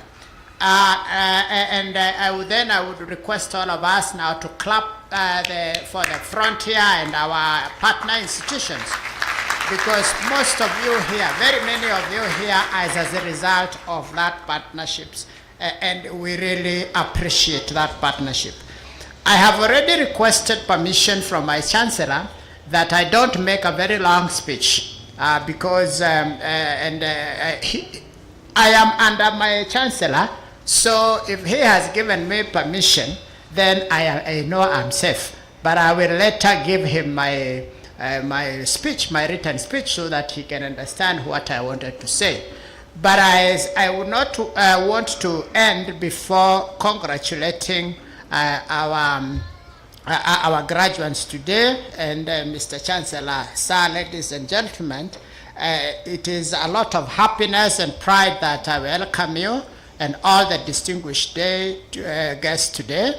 And as we celebrate the academic excellence of a total of 826 graduates, and you know graduates means you have qualified, but you have not been given the power. It is the shortest, actually to me it is the shortest vocabulary which have a semantic value within a very short while, because you are a graduate for only 2 hours and then you are a graduate. We have a total of 825 graduates today who we shall be presenting to you, Mr. Chancellor, sir, and the world for the award of all the certificates that they shall be mentioned for. Mr. Chancellor, sir, the theme of this year's graduation ceremony is Empowering Minds for Sustainable Future. In other words, we are saying that once you get your degree, you get your diploma, and you get your certificate, it is just a start for another future, because there is no one future. The future of yesterday is today, and the future of today is tomorrow, and tomorrow will have its own future. So every time you will always be beginning a new future, and this is a new beginning. Now I would take this opportunity to congratulate you, my dear sons, daughters, and sisters and brothers, on your class of 2024 graduation. It sounds sweet to be called class of. You are always proud of your age set. You know, there is always an age group. There are Gen Zs here, there are millennials here. Wala wa chini kidogo, wala wanaitwaje, how wote, na sisi ni wale lost something. Wale a lost generation, lakini tuko hapa tu, mnatuona. So it is always good in academic terms. This is your age set, class Gresa University class of 2024, and you will remain with it forever. So I just want to make 2-3 statements for you. You are not only going to leave this university with an academic degree or certificate for that matter, but also wide networks from friendships and experiences that you have acquired in Gresa University. The president, I call him Prezo, the chairman of this university, introduced msupa wake. I want to believe atakuwa permanent soon. This is an example. Na hatufichi, hata hao wamekaa hapa wanajifanya tu wanajua kila walifanya when they were in the university. We got our wives there, we got our friends there, we got networks. Right now, if I wanted to go to some of the largest universities, not universities, but offices in the government of Kenya, I will meet somebody we went with in school. Na akisikia ni Oranjo, wakati huo tukiwa hawakuwa anaita Karanja, walikuwa anaita Oranjo. Nikimwambia ni Oranjo, nitaingia mara moja. The same thing I know, you have network. Continue networking, and that network, kill it here. Don't kill it here. Kama ulikuwa na msupa wako, usimuenjoy, sukumeni pamoja. Kama mlisukuma hapa, endeleeni tu pamoja. And I'm telling you, sababu sisi ni wazee, tunajua dunia, you will not get a better person out there. Musi enjoyane. Now, and then use what you have acquired here to assist you in navigating the remaining part of your life. As I said, graduation is not an end itself. Madam BOT Chair, Dr. Margaret told us about now we have a stick. Go and hit the rock for the water. By the way, the water is there. It is only knowing how to hit it. It is there. Ukitembea si unaona magari yanaendeshwa na binadamu ana miguu miwili kama wewe. So don't say kimeumana.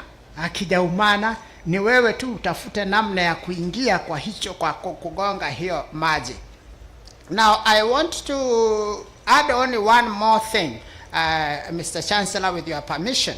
A popular quote attributed to Benjamin Franklin. Sometimes a quote becomes so used that you don't even remember who started it.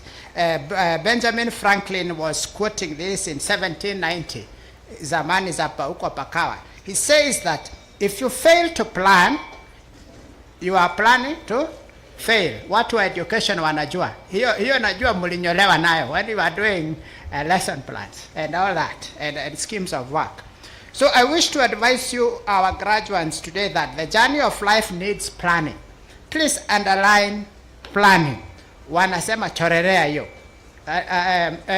Our dear graduate, it's not good to walk out when your headmaster and principal is speaking.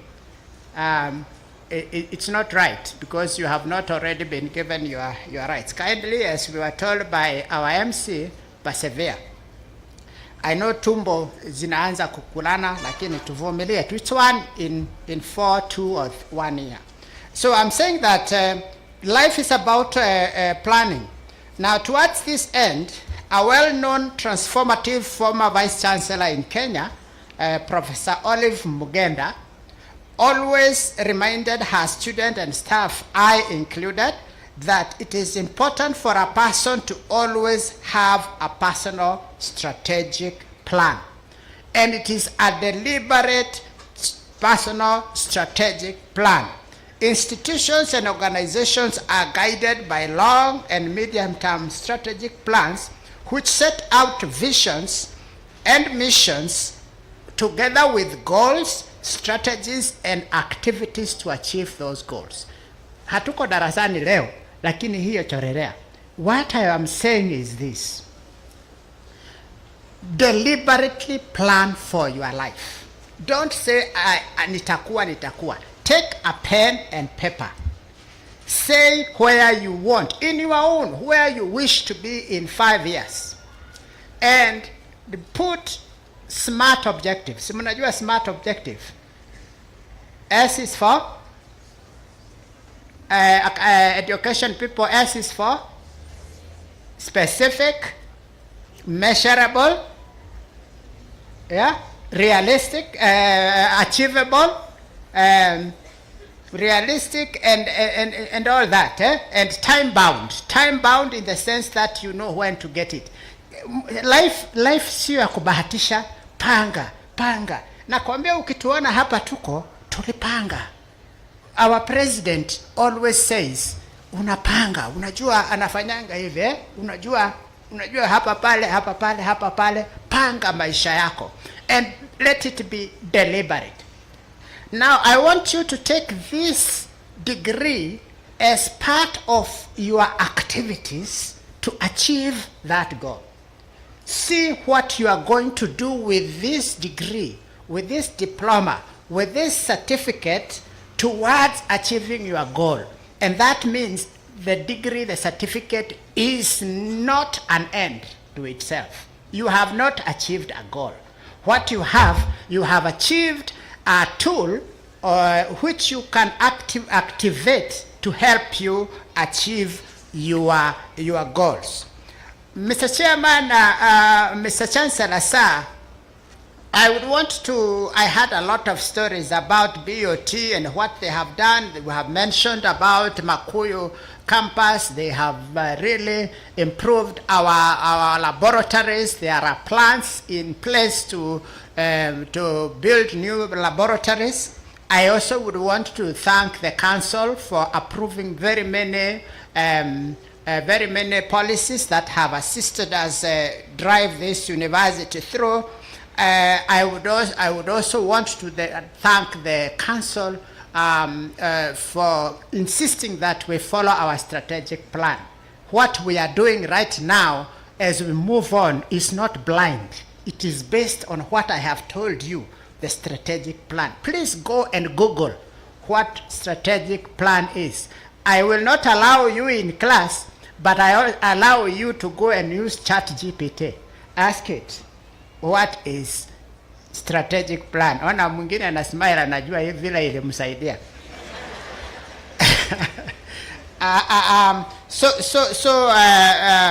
Mr. Chancellor, sir, I don't want to go beyond there because there are so many things to do, but I only want to say one last thing, that we cannot talk about success of young people like you seated there without the immense sacrifice and love from our parents, guardians, and sponsored and aligned who sacrificed their time, resources, emotions, and energy to ensure that they paid required fees and ensured the upkeep of all of you for a whole duration of their respective programs. And I don't want to take this one for granted. Kwa sasa tufikiria pamoja. Unakumbuka ni how many nights your father, who is a night security person, amelala nje bila kulalia kitanda ili upate fees? Unaweza kufikiria ni ngamia wangapi baba yako ameuza ili usome? Fikiria tu hata kama hutaki. Unaweza kufikiria ni mara ngapi babako, kama babangu marehemu babangu, Mungu amlaze mahala pema peponi, alijigonga vidole akijengea watu.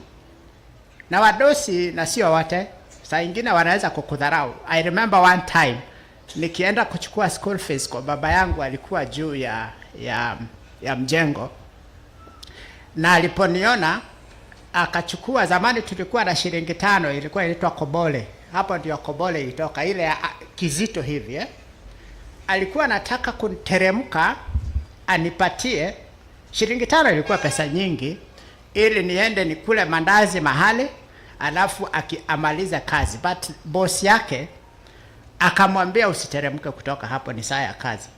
I still remember that. Akamwambia usiteremke hapo, ni saa ya kazi. Now I'm thinking, baba alidharauliwa namna hiyo kwa sababu yangu nisome.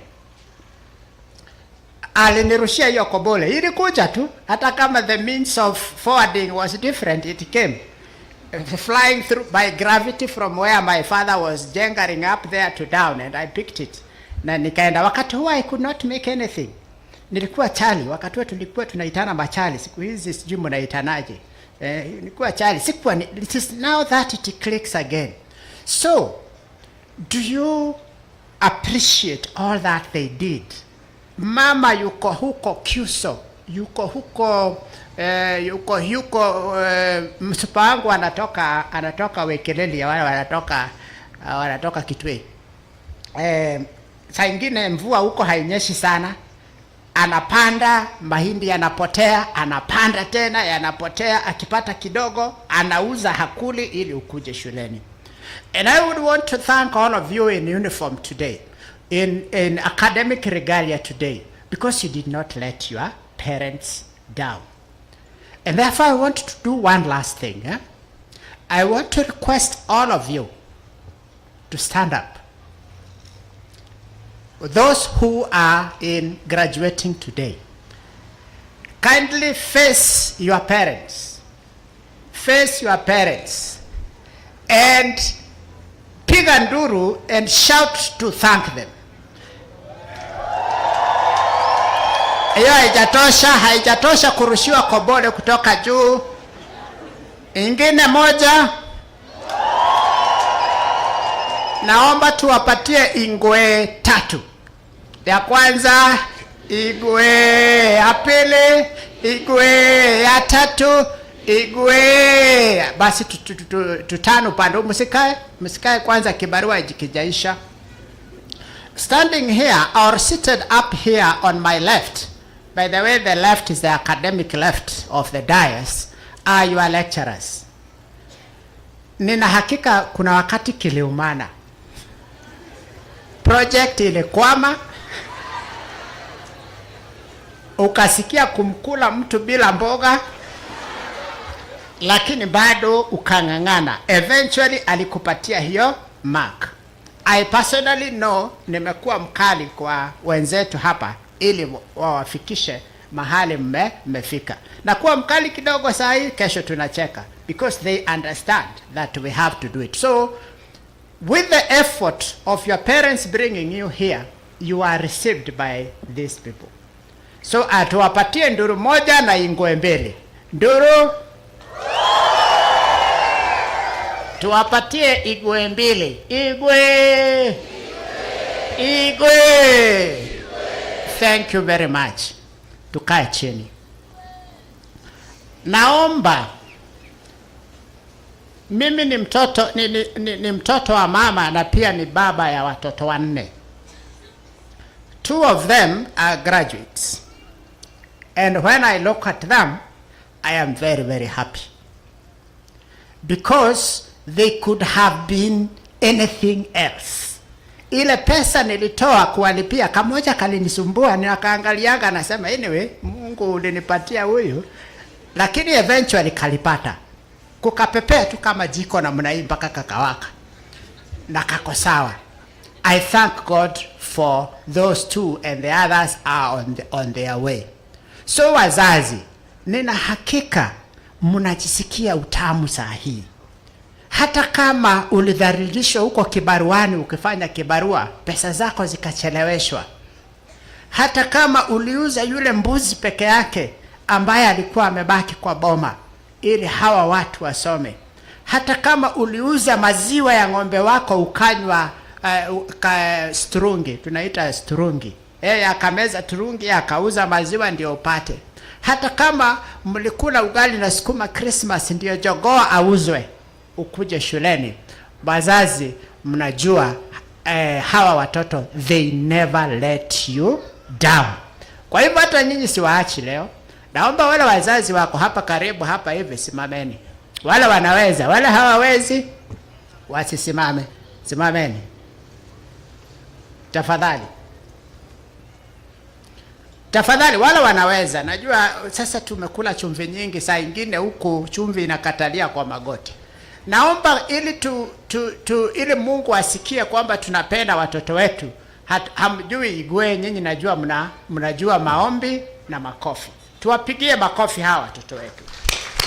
Tuwapigie makofi tena.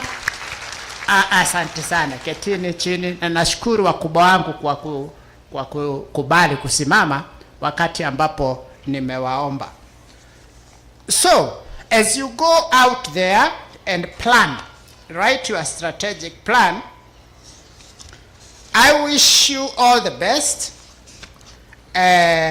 Wish you hard-working, successful life. I'm calling it hard-working. Sio kwenda kukaa. Nakwambia, ukikaa chini shauri yako. Dunia itapita speed tu inakuacha hapo. Haijali. Tumeambiwa the representative of director.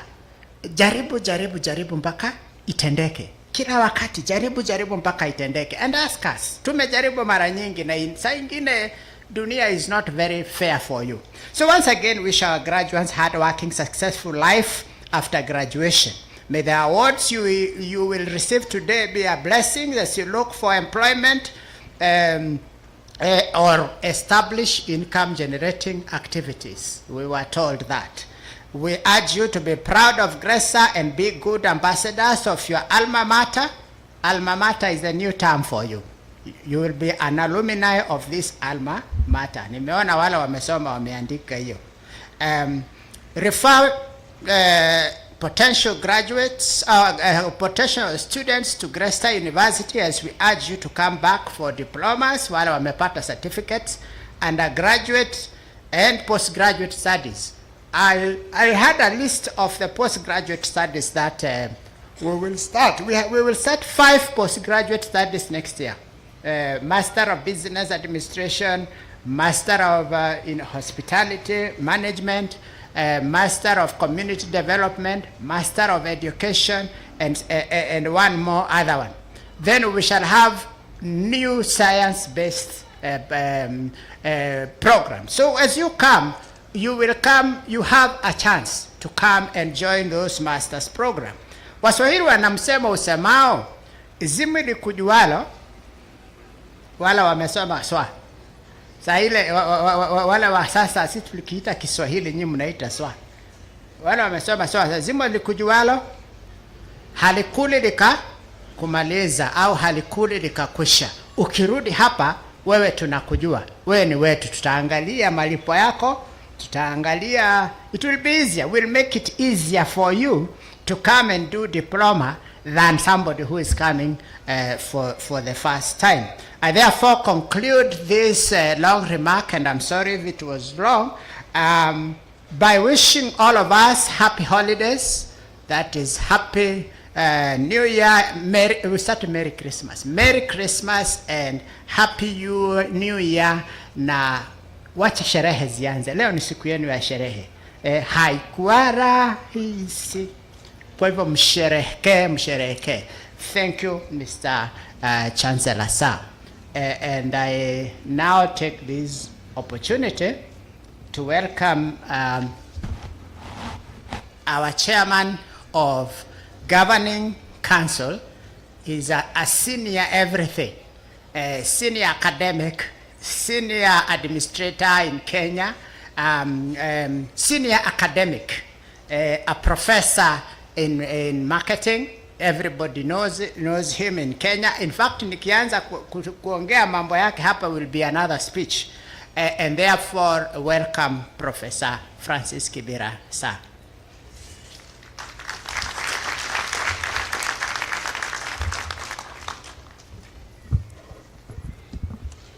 Yes, it is good afternoon, isn't it? I'm sure many of us are feeling either thirsty or hungry or both. However, we are told that inaitwa nini? Siku ya soko au ya kutafuta kuni ndio hii. Now, your class of 2024, as it was being talked about, I remember my class of your level, that is the first degree, was 1970. That's when I got my BCom from University of Nairobi. But I have learned now over time that so that you are not misquoted, you read the speech. And that's what I want to do. Is it okay? Is it acceptable? Very good. The Chancellor, Dr. Kibathi Mbogwa, Chairperson of BOT, Dr. Margaret Nyokabi Mbogwa, members of BOT and Governing Council present, the Vice Chancellor, Dr. Peter Karanja, parents and graduates, staff and students, distinguished guests, graduates, ladies and gentlemen. On behalf of the Governing Council, I'm delighted to welcome you to this auspicious occasion of the university's 15th graduation ceremony. Mr. Chancellor, sir, please allow me to start by acknowledging members of Board of Trustees and Governing Council who are responsible for the overall management of this great university. As far as the Governing Council is concerned, we have Professor Francis Kibera, that is the truly yours as chairman, Professor Daniel Mukunya, vice chairman, Ms. Lucy Kamau, member, and you are here, it's good to stand. Mr. James Wachira, member, you are here. Ms. Catherine W. Mbogwa, member, you are here. Engineer Humphrey Mwaora, member. Peter Wangongu, member. And of course, Dr. Peter Karanja, the Vice Chancellor, who is also the Secretary. Of course, that one doesn't have to stand. As far as the Board of Trustees are concerned, members, we have Dr. Margaret Nyokabi Mbogwa, chairperson. She doesn't have to stand. She has already addressed you. Dr. Kibathi Mbogwa, the Chancellor. Of course, you'll be seeing him. Professor Reverend Gershon Mkereka, member, and he's the one who gave us the opening prayers, very powerful prayers. We must always remember where we are going, not just where we have come from. George K. Mbogwa, member. Ms. Eileen Mbogwa, member. Faxon Kagwe, member. Mr. Chancellor, sir, the Governing Council continues to actively play its oversight, and I emphasize oversight role in the university's operations. The Council has remained steadfast and united in support of efforts by the management in realizing its promise of providing quality education for the real world. A very, very, very important mantra. The Council is fully committed to the governance and management systems that embrace integrity, accountability, academic effectiveness, and operational efficiency of the university.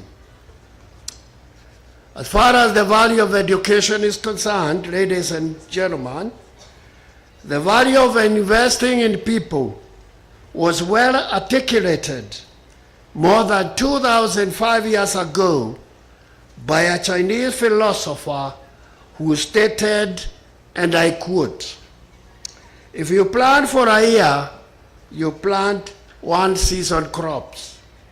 If for 10 years, you plant trees. And if for 100 years, you educate and train people. This is because when you plant one season crops, you only reap a single harvest. But when you educate and train people, you reap 100 harvests." Put another way, education adds value to individuals, to economies where they are educated, live and work, and the larger society. The late President Nelson Mandela of the Republic of South Africa said that education is the most powerful weapon which you can use to change the world. And that's what you have received. Benjamin Franklin, as was cited earlier on, but this is a different one of the founding fathers of the United States of America, stated that an investment in knowledge pays the best interest. Therefore, you are going to reap the best interest. Education is also said to be the key that unlocks the golden door of freedom. Therefore, we at 𝐺𝐺𝐻 University have been committed to empowering our students through quality teaching and training, research, preservation and dissemination of knowledge, and most importantly, community engagement. Consequently, the graduates we are presenting to the market today, and that is you, have been fully empowered. They are expected, therefore, to contribute immensely to socio-economic development of this country and beyond. Ladies and gentlemen, during the last 18 years, modern facilities and equipment have continued to be acquired to ensure 𝐺𝐺𝐻 University meets the required international standards for universities as stipulated by the Commission for University Education and other administrative organs of the government. The university has also been introducing and expanding market-driven academic programs and recruiting qualified and competent staff. The expansion of physical facilities, acquisition of equipment, as well as the provision of working capital for the university have largely been provided by the family of the founder of the university, the late Dr. Mbogwa Kevadi. We sincerely salute the family and the visionary leadership of Dr. Margaret Nyokabi Mbogwa for the immense financial and material support which they continue to extend to the university. Ladies and gentlemen, for 𝐺𝐺𝐻 University to further enhance its academic and social standing In this highly competitive education sector, all our strategic stakeholder groups and individuals are requested to play their value-adding roles. This is because the performance of any university is highly influenced by its key stakeholders, including but not limited to students, academic, administrative and support staff, parents and guardians, local community, and the wider society. Mr. Chancellor, sir, education is first and foremost a social good. Its success thus depends on the inputs and activities of many stakeholders in this environment. It is well known that government policy and the legal framework is a very important factor in determining the investment decisions in the education sector. We therefore urge the government to provide a facilitative, relatively stable, and equitable playing field. And now to the continuing students, ladies and gentlemen, students are a strategic stakeholder group of our university. They are the reason why we are here. Therefore, the Governing Council is committed to ensuring that the academic and social welfare are adequately cared for. Nevertheless, for the students to succeed both academically and socially, they must work hard and be morally beyond any reproach. At a minimum, they must accept that you are ignorant, that you are ignorant is a big step to knowledge. That it is a nuisance that knowledge can only be acquired by hard work. That obstacles are what you see when you move your eyes from your goals. That time is the most precious gift in our possession, for it cannot be recycled. That for one who has no objective, nothing is relevant. And that the only place where success comes before work is in the dictionary. I therefore passionately request our continuing students to effectively and efficiently make use of the available resources, facilities, which are readily available within the university. I would also like the students to learn from the mistakes of others, for they cannot possibly live long enough to make those mistakes. To remain disciplined, for those who live without discipline are likely to die without honor.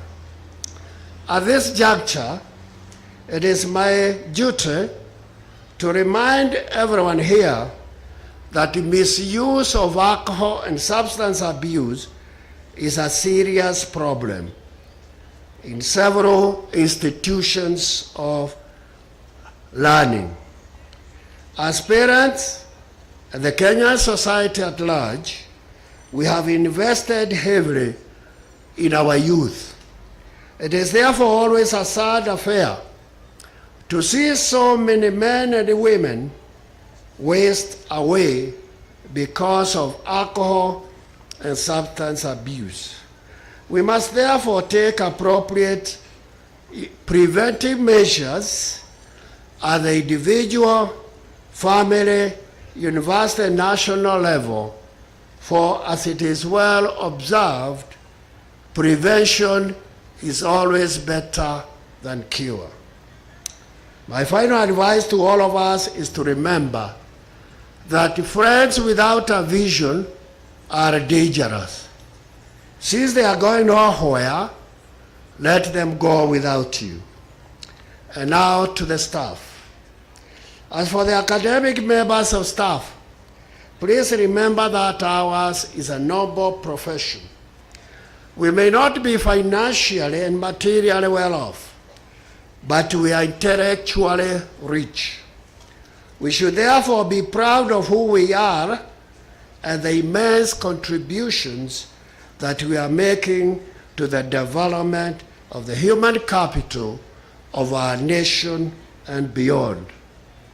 In this regard, the Governing Council, jointly with the BOT, will continue to support you through formulation and implementation of quality academic and administrative policies that provide a favorable working environment. We note with deep appreciation the Board of Trustees' sponsorship of several multidisciplinary international conferences which have been held here in our university. These conferences offer a forum for academicians and researchers from different disciplines to showcase research processes and methodologies that are aligned to the conference theme. It also provides an opportunity for practitioners and innovators to demonstrate how their innovations are changing the society and the world at large. As George Bernard Shaw aptly put it, progress is impossible without change, and those who cannot change their minds cannot change anything. The continued publication of the Eastern African Journal of Contemporary Research is another positive contribution to the literary world. The academics and the students should make use of this vehicle. For as we are reminded, you either publish or perish. All academic, administrative, and support staff should heed also the words of Confucius, the famous Chinese philosopher, who advised that when you are laboring for others, you should let it be with the same zeal as if it were for yourself. In addition, remember that whatever you do as academician, support staff, administrative staff, and everyone else, what you do, your gestures, your language, and the patterns of movement can contradict, undercut, or enforce what you say. And now to the parents and guardians. As for you, our dear parents and guardians, we highly commend you for the heavy sacrifices that you have made for your children. You have showed them love, have provided them with the financial and the material resources, and hopefully have guided them well.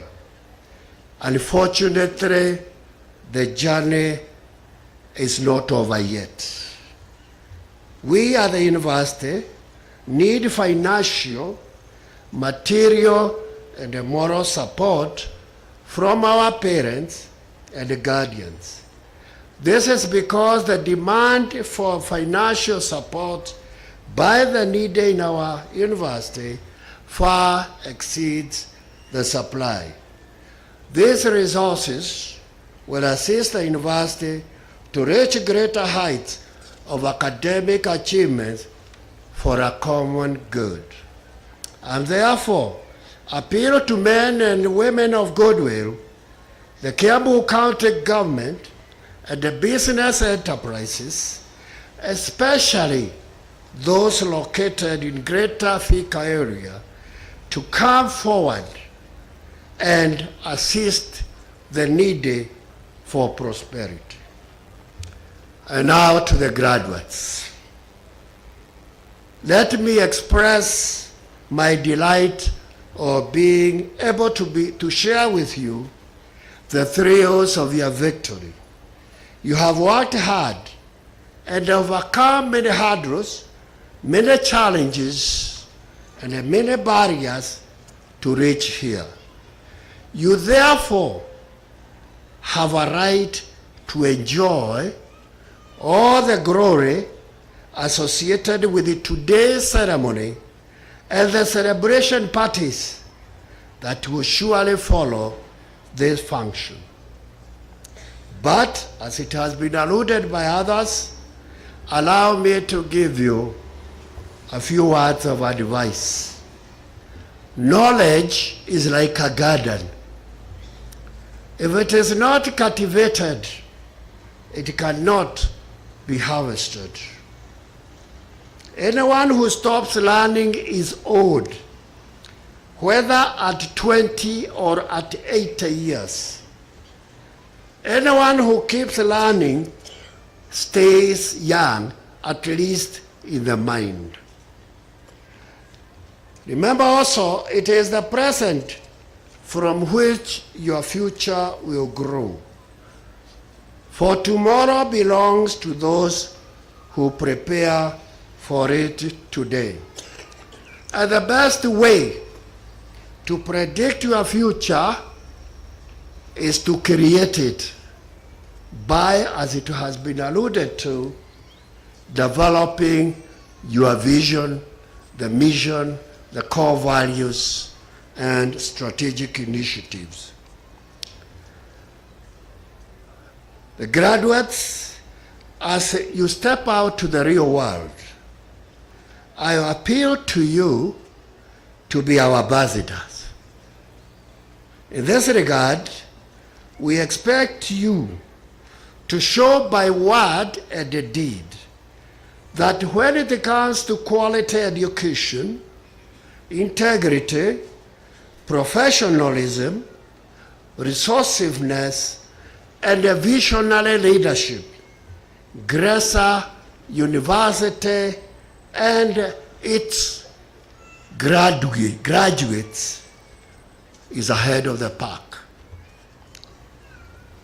Finally, I wish you all Merry Christmas and a happy and a prosperous New Year 2025. Thank you, and God bless you all.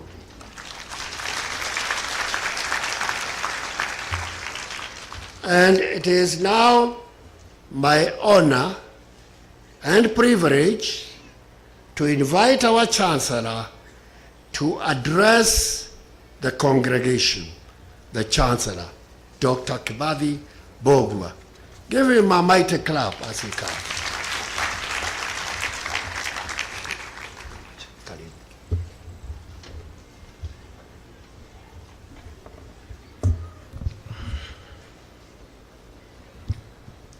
Distinguished guests, faculty members, proud parents, and most importantly, the graduating class of 2024. Good afternoon.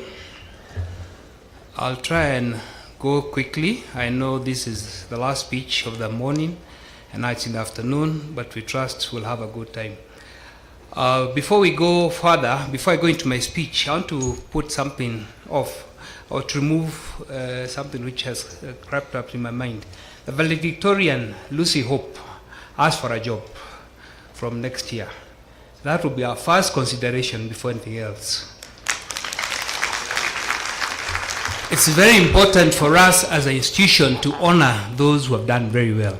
And we try to encourage each other each and every time before you even enter into the college. You see how we awarded the ones who are here, and now somebody came here on the podium and requested something.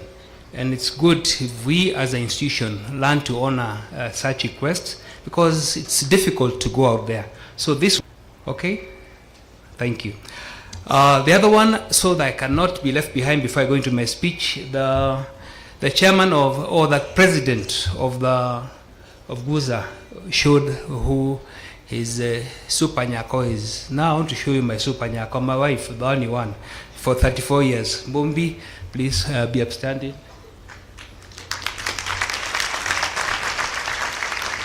Uwan wangu, matunahia.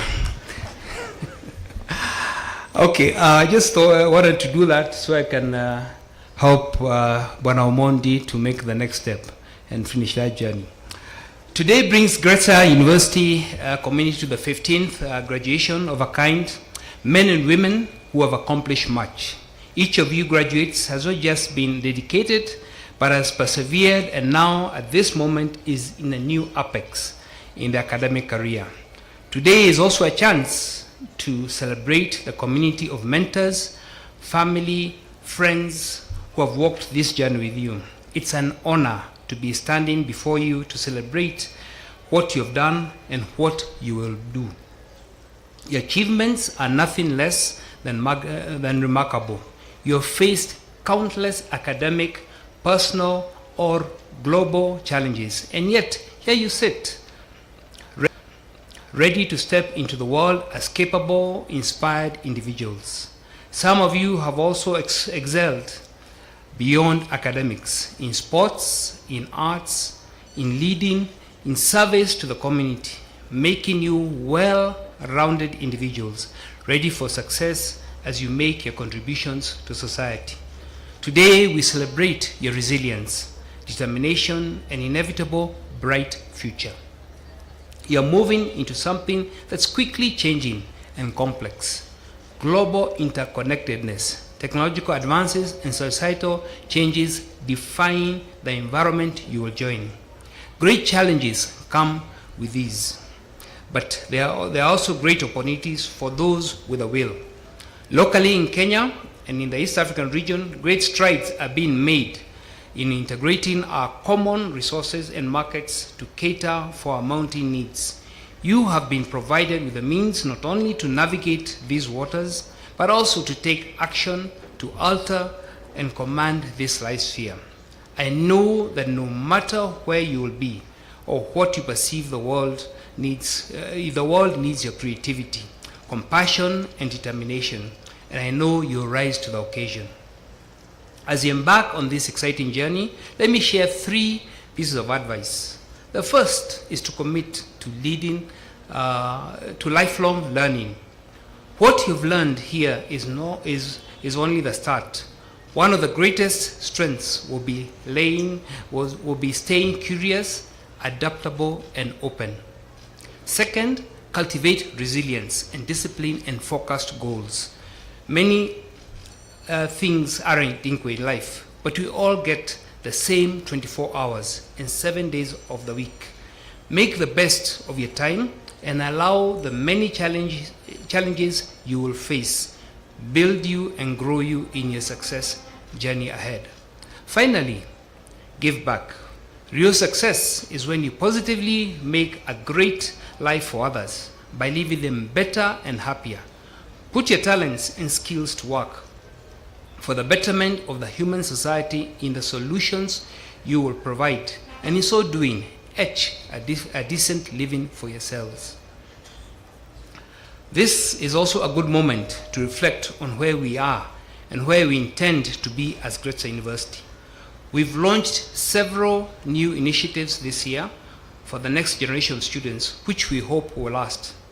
At Makuyu, where we are actively working on building the main seat of the university, we are in the process of building a state-of-the-art library, research labs, extensive fields for curricular and extracurricular activities.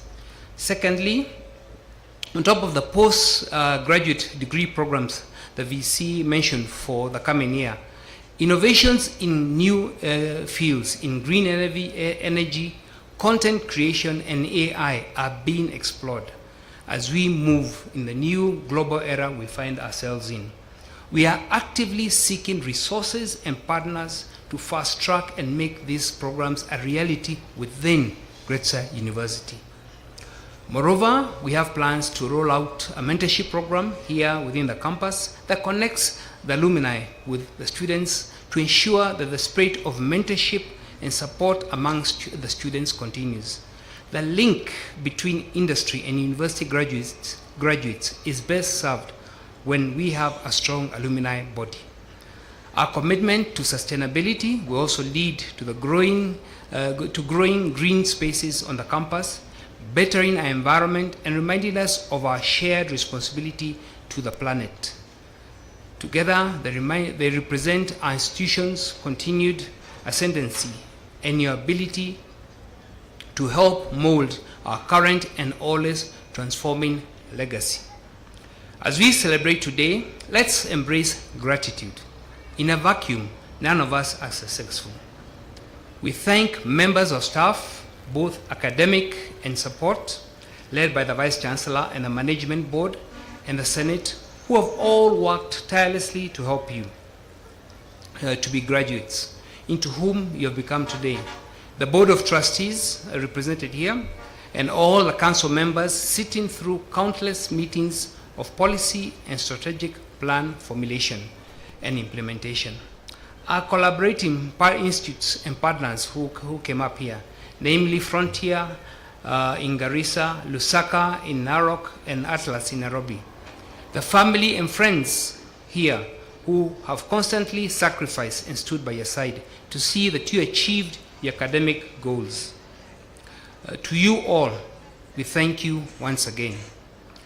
Remember, graduates, to take this sense of gratitude into the world you are entering. These are connections that made your journey more interesting and rewarding. Also remember the bonds you established here. Together as graduates, you have faced challenges, celebrated victories, and made memories that will last a lifetime. As you are moving on, these relationships will be strengths and inspirations. Treasure and love them as a community that will always have your back. So step into the future. Be bold, go for it, dream big, and never give up. When you remember that success isn't determined by titles or that can be lost, or accolades easily forgotten. Success is left to your impact on those around you and the legacy you leave in a world in need. Be leaders, innovators, and change makers with the power to make a better world. Learn, grow, and make a difference every time in big and small ways. Now, to inspire you as you embark on this journey, I leave you with the words, and not to quote the Guza president again, from the same person, Maya Angelou. She says, "My mission in life is not merely to survive, but to thrive, and to do so with some passion, and compassion, and humor, and style." So, live and approach life with this spirit. Thrive with passion. Lead with compassion, but live with authenticity and purpose. Incredible things are possible for you, and the world is eagerly awaiting to embrace the beautiful gifts you bring. Finally, I want to again congratulate all of you on this significant achievement. You have worked tirelessly to reach this point, and your prospects to live a good future are endless. Have confidence and courage to be ready to birth something new. It's time for your journey, and the future beckons you. As you celebrate Christmas and the New Year, I leave you with the words of Chinua Achebe. A man who calls his kinsmen to a feast does not do so to redeem them from starving. They all have food in their homes. When we gather in the moonlight at the village ground, it's not because of the moon. Every man can see it from his compound. We come together because it's good for kinsmen to do so. Therefore, let us continue with the team spirit and enjoy the power of togetherness. Let's smile, not because we don't have problems, but because we are stronger than the problems. End of quote. Take these words to heart as you come together in your individual families to celebrate the birth of Christ, remembering we are all better together than apart. Congratulations once again, class of 2024, and may you all have a Merry Christmas and a prosperous and innovative great New Year. Thank you.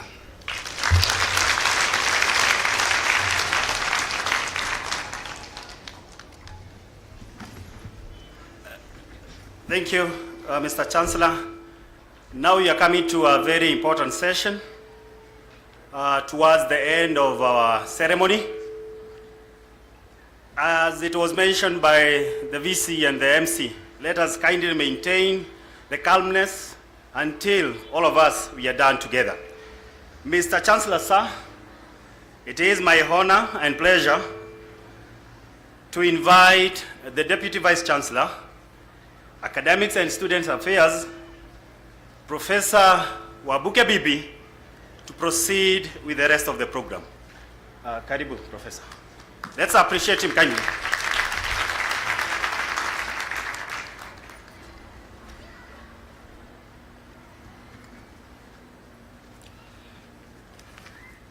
Mr. Chancellor, sir, it's my honor and pleasure now to call the deans of school to present the candidates for the conferment of the degrees of Grace University, starting with the School of Business and Economics.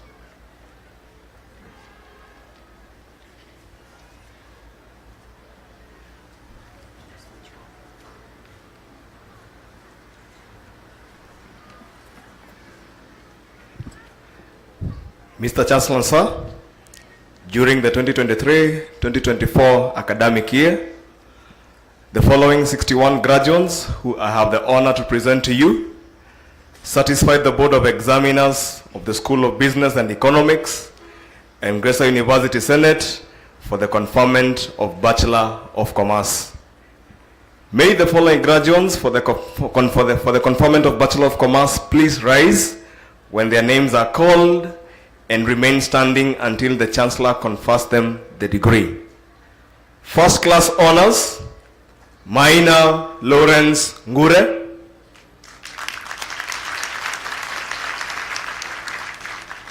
Mburu Raphael. Second class honors, upper division, Adman, Chanje, Etoot, Kahiga, Kakili, Kimathi, Kioko, Chule, Lobonyoi, Mambo, Madheka, Mkamburi, Mugati, Munene, Moyendi, Mwachika, Mwate, Mwengi, Diangui, Nguta, Njogu, Nyandika, Nyero, Nzoka, Odhiambo, Oganda, Okoth, Omolo, Otieno, Oyugi, So, Wainaina, Waithera. Second class honors, lower division, Biu, Juma, Kamau, Karisa, Haemba, Khalif, Kenothia, Kenywa, Kereka, Letoluo, Mohammed, Mulid, Muhiadin, Musioki, Motua,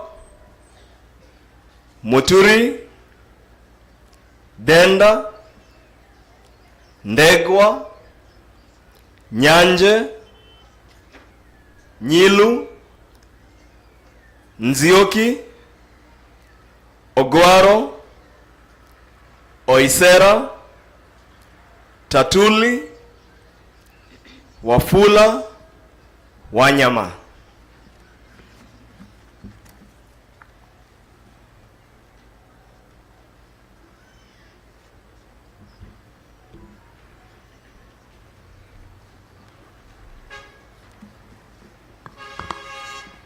Mr. Chancellor, sir, in the 2023-2024 academic year, the following 63 graduates, who I have the honor to present to you, satisfy the Board of Examiners of the School of Computing and Informatics and 𝐷𝐺𝐢 University Senate for the conferment of the Bachelor of Science in Computer Science. May the following graduates for the conferment of the Bachelor of Science in Computer Science please rise when their names are called and remain standing until the Chancellor confers them the degree. First class honors. Longor Simon Epur, Omolo Fanistelroy Masime, Omondi Charlton Onyango, Simiyu Juma Emmanuel. Second class honors, Upper Division, Abubakar, Adek, Ambani, Gitau, Inganji, Isaya, Chelimo, Kaburu, Kemboi, Kiai, Kioko, Kipkoech, Kipleting, Kiama, Masharia, Mulati, Muraya, Musila, Mutugi, Mwaniki, Ngeno, Nyabwegi, Nyamai, Onyango, Oranga, Otieno, Python, Sigilai, Simiyu Faith, Simiyu Wamalwa, Simiyu Wanjala, Simwa, Wambua, Wambugu, Webo. Second class honors, lower division.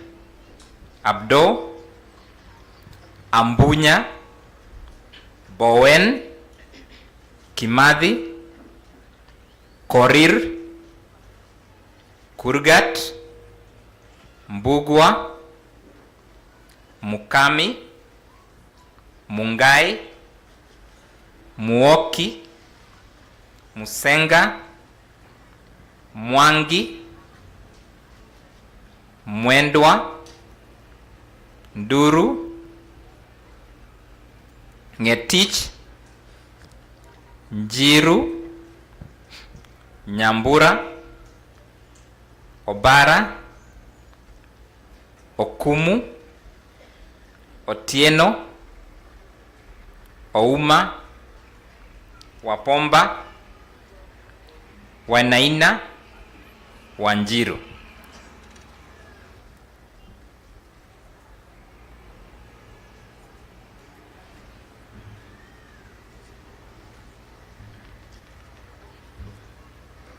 Mr. Chancellor, sir, during the 2023-2024 academic year, the following 202 graduates who I have the honor to present to you satisfied the Board of Examiners of the School of Education, Humanities and Social Sciences and 𝐷𝐺𝐢 University Senate for the conferment of the following degrees.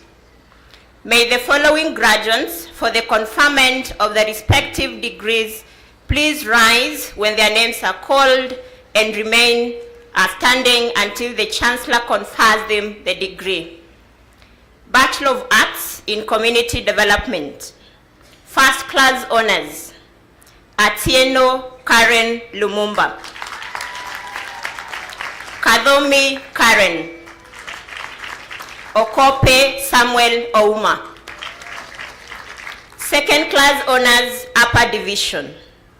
Abonji, Achieng, Aden, Akoth, Chemochok, Dida, Kabiru, Kianira, Kifunde, Kosiantet, Chalo, Lepet, Lusweti, Macharia, Malak, Babu, Mbio, Munyao, Morioke, Motiso, Vega, Odhiambo, Onyango, Shauri, Thoya. Second class honors lower division. Abdiweli, Akwata, Mohammed. Bachelor of Education Arts. First class honors. Etiang Moses Patrick. Gishobi Hoplusi Mudhoni. Mbogo Frashia Wagadwitu. Mwai Jen Ngendo. Mwenesi Constance. Njage Anrita Kega. Njeru Brigidate Ndege. Odhiambo Claudine Akoth. Omaiyo Dorika Bochaberi. Otieno Isaac Onyango. Rono Brenda Chepto. Wanjir Rose Auma. Second class honors upper division.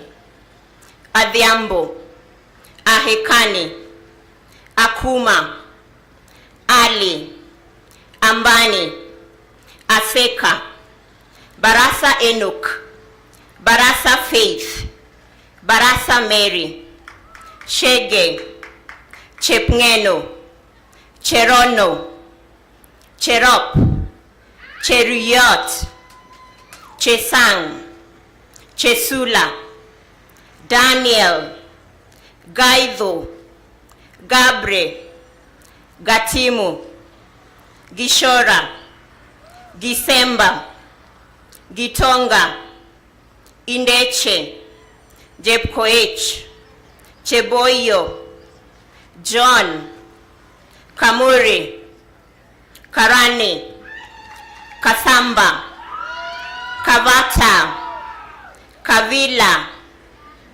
Kelly, Haemba, Kimafi, Kiming, Kioko, Kipkosgei, Kiprotich Clinton, Kiprotich Felix, Kipiatich, Kirima, Kivenji, Koech, Chalo Gladys, Chalo Naomi, Magu, Maiko, Makori, Mboya, Mburu, Migiro, Mogaka, Mokua, Mushina, Muhuyu, Muindi, Mukulu, Muli, Mulwa, Musani, Musungu, Musyoki,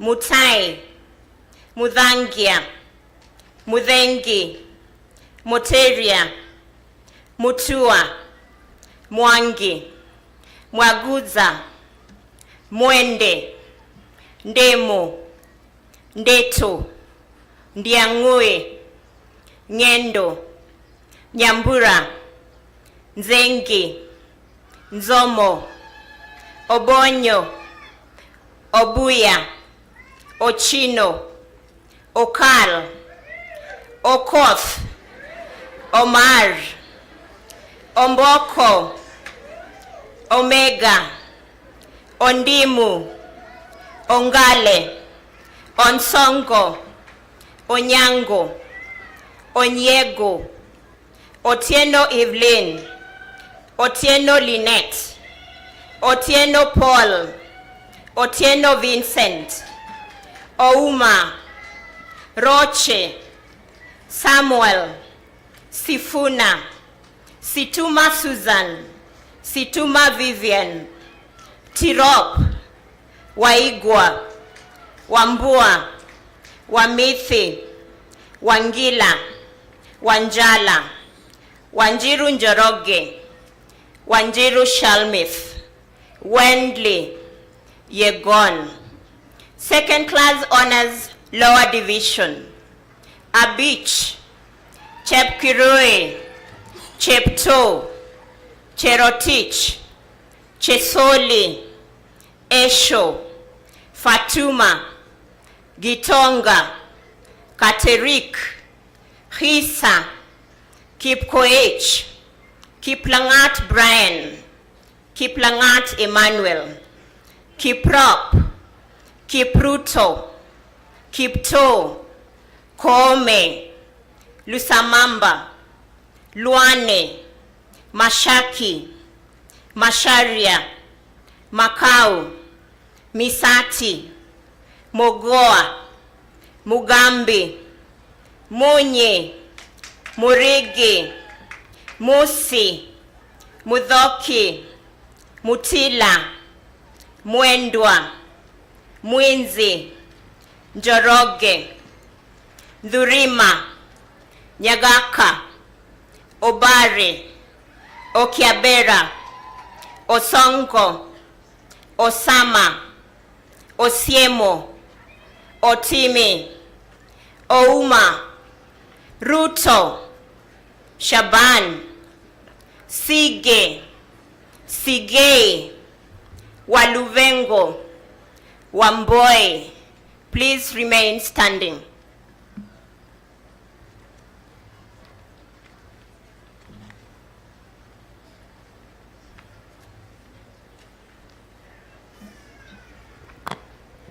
Okay, Mr. Chancellor, sir, during the 2023-2024 academic year, the following 13 graduates who I have the honor to present to you satisfied the Board of Examiners of the School of Hospitality, Tourism and Leisure Studies and 𝐷𝐺𝐢 University Senate for the conferment of the Bachelor of Science in Hospitality Management. May the following graduates for the conferment of Bachelor of Science in Hospitality Management please rise when their name is called and remain standing until the Chancellor confers them the degree. Second class honors, Upper Division, Kilonzo, Kiprotich, Kitolo, Mangeni, Mokeira, Mosu, Munyao, Muridhi, Mutuku, Mwebia, Samuel, Wafula, Waria.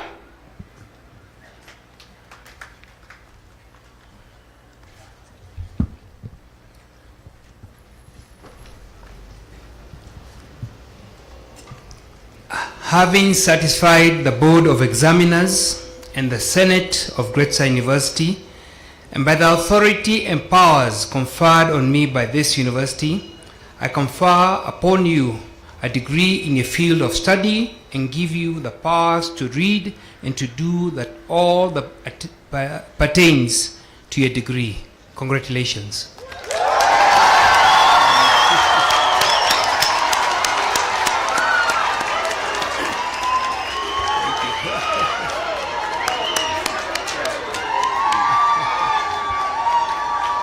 Let's give them another hand clap.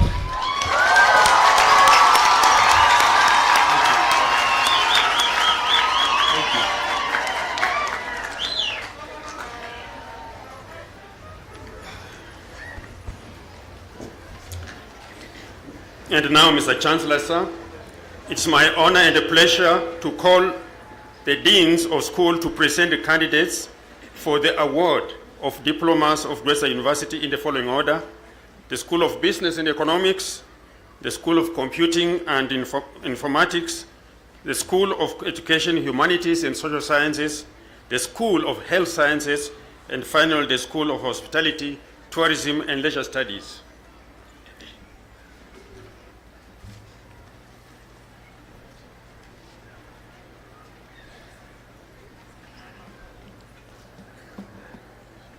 Mr. Chancellor, sir, during the 2023-2024 academic year, the following 74 graduates who I have the honor to present to you satisfied the Board of Examiners of the School of Business and Grace University Senate for the award of the following diplomas.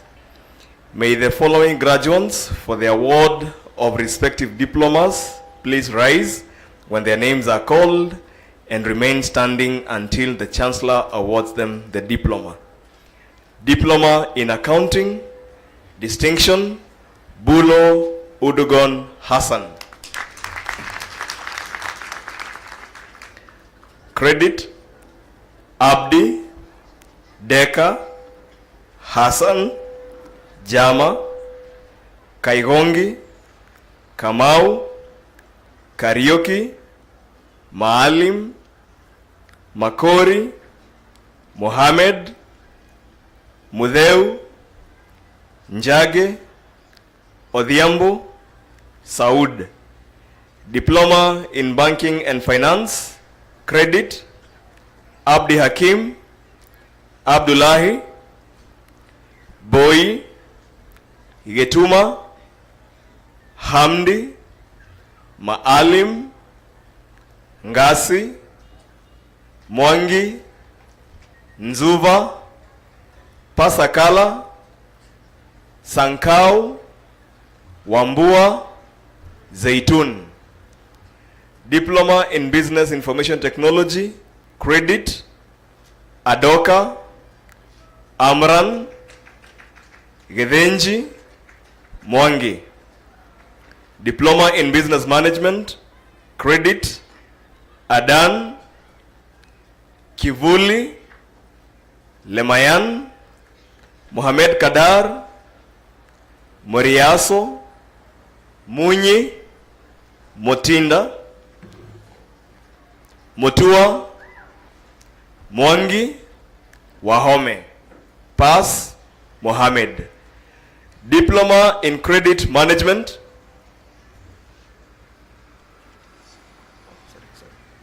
so let me take it up a bit,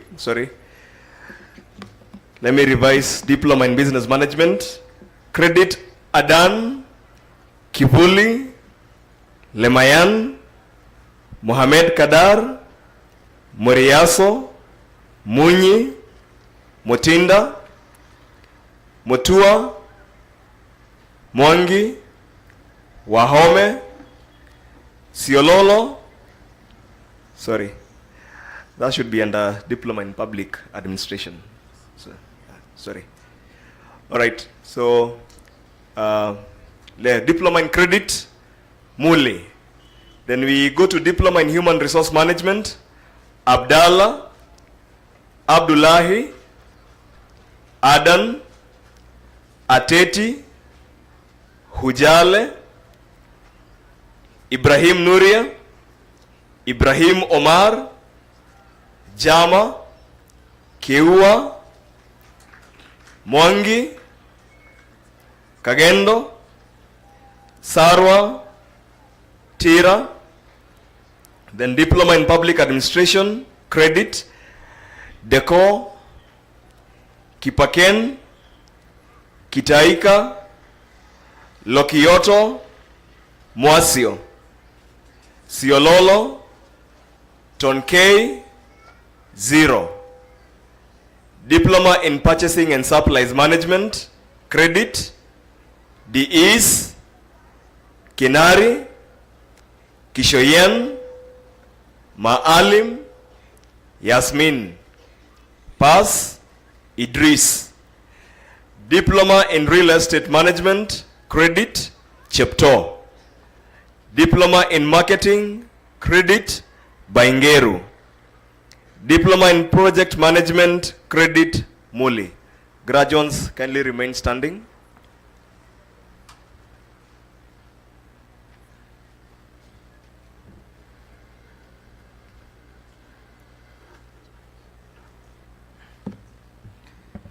Mr. Chancellor, sir, during the 2023-2024 academic year, the following 52 graduates who I have the honor to present to you satisfy the Board of Examiners of the School of Computing and Informatics and 𝐷𝐢𝐻𝑒 University Senate for the award of the following diplomas.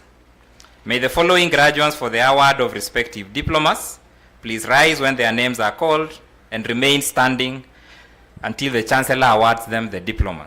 Diploma in Information Technology. Distinction, Musyoka Emilio Muli. Credit, Abdi Hamid, Abdirahman, Abdirashid, Abdullahi, Asha, Ateti, Chepkemoi, Kashanja, Kasero, Kashoka, Kiboko, Kipchirchir, Kipyegon, Kitasur, Maina, Manjeru, Bondo, Metekai, Mohamed, Muridhi, Mutiso, Nduro, Njogoro, Nyaga, Oseina, Wanjohi, Waruguru. Diploma in Computer Science. Credit, Ama, Chege Benson, Chege Ngugi, Chep Kirui, Itumo, Kiprop, Kiyeng, Kurgat, Lenkul, Lesikel, Mbae, Mohamed, Munene, Mwangi, Nyamwea, Nyanchera, Ogada, Okeya, Sadiki, Sifa. Diploma in Records and Archives Management. Credit, Halima Kamau. Diploma in Records and Information Technology. Credit, Mudharimi.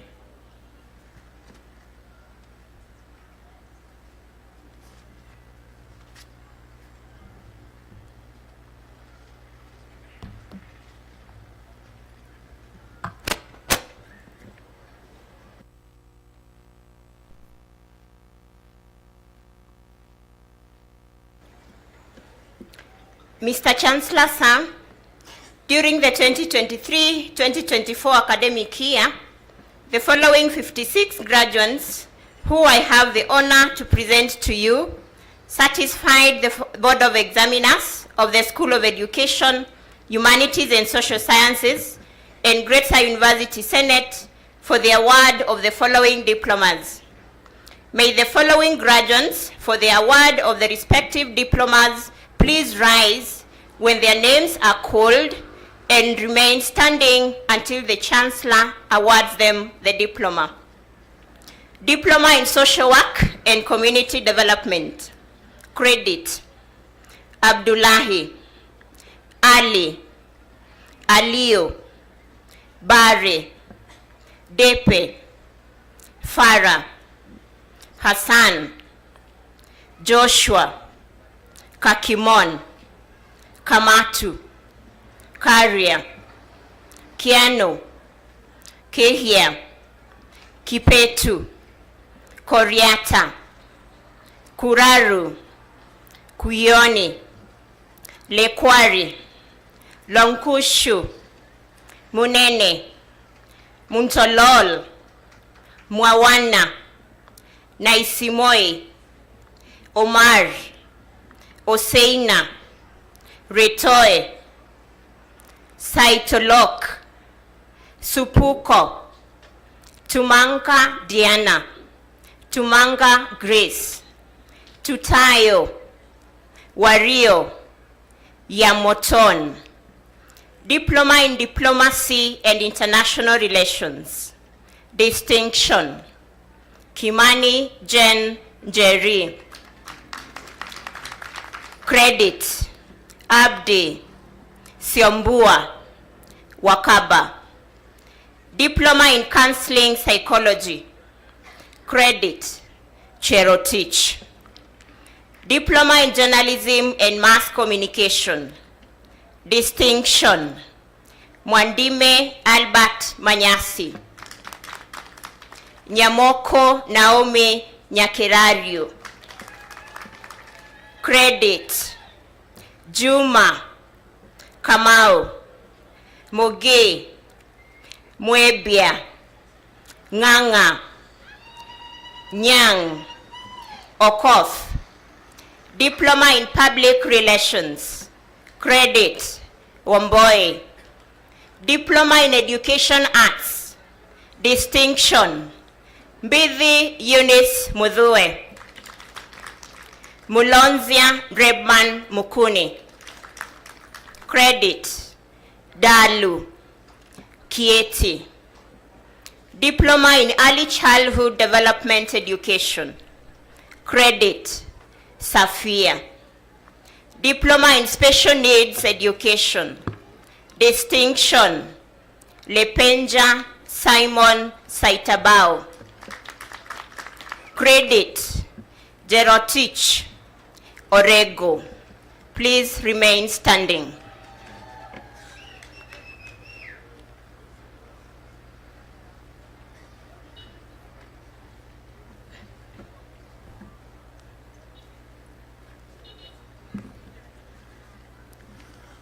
Mr. Chancellor, sir, during the 2023-2024 academic year, the following 17 graduates, whom I have the honor to present to you, satisfied the Board of Examiners of the School of Health Sciences and the 𝐷𝐸𝐺𝐻 University Senate for the award of the respective diplomas. May the following graduates for the award of the respective diplomas please rise when their names are called and remain standing until the Chancellor awards them the diploma. Diploma in Public Health, Distinction, Wafula Mary Nasimiu. Credit, Matara. Pass, Etengan Mohammed. Diploma in Community Health, Distinction, James Agnes Musilivi. Munwango Christabel Atieno. Credit, Ahmed, Ali, Fatuma, Hadija, Lentoijoni, Rukia, Sahara, Yusuf. Diploma in Nutrition and Dietetics. Credit, Abdurrahman Maelo. Diploma in Health Records and Information Technology. Credit, Mbuvi. May the graduates remain standing.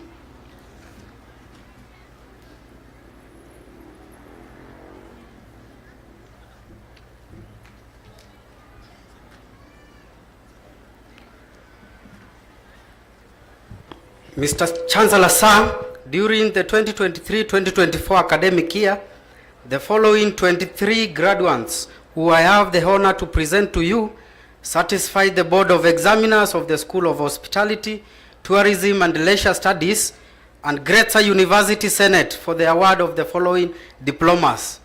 May the following graduates for the award of their respective diplomas please rise when their names are called and remain standing until the Chancellor awards them the diplomas. Diploma in Hotel and Restaurant Management. Credit, Likanga, Kamande, Mutwedheu, Olegei. Pass, Gugi. Diploma in Travel and Tourism Management. Credit, Jatani, Kipetu, Makori, Magana, Masiga, Naimodu, Ntagusa, Tutu, Odhiambo, Sadera, Sankale, Wanza. Diploma in Food and Beverage Management. Credit, Karidhi. Diploma in Food Production, credit Mutunge. Diploma in Sustainable Tourism and Wildlife Management, credit Kuntayo, Kuresha, Moseka, Pere.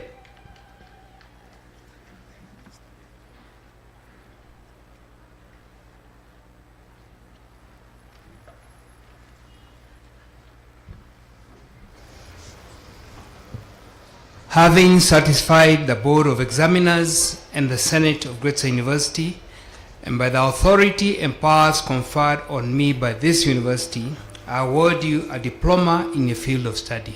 Congratulations.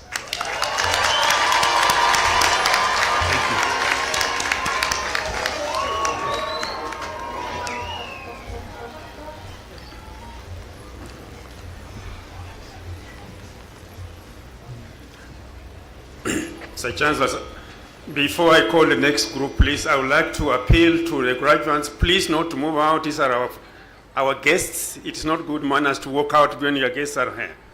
Vumilia is only 10 minutes. Thank you.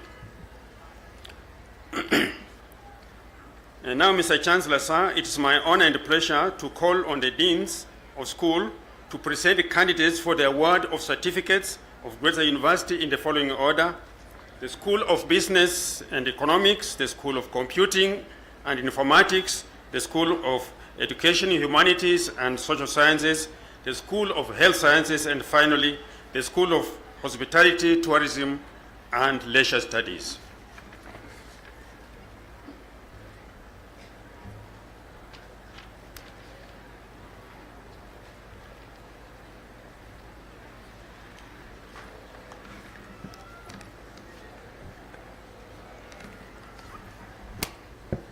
As I said, even our parents' place, tumevumilia, tumemkula mbuzi ni mkia peke yake, tutashindwa.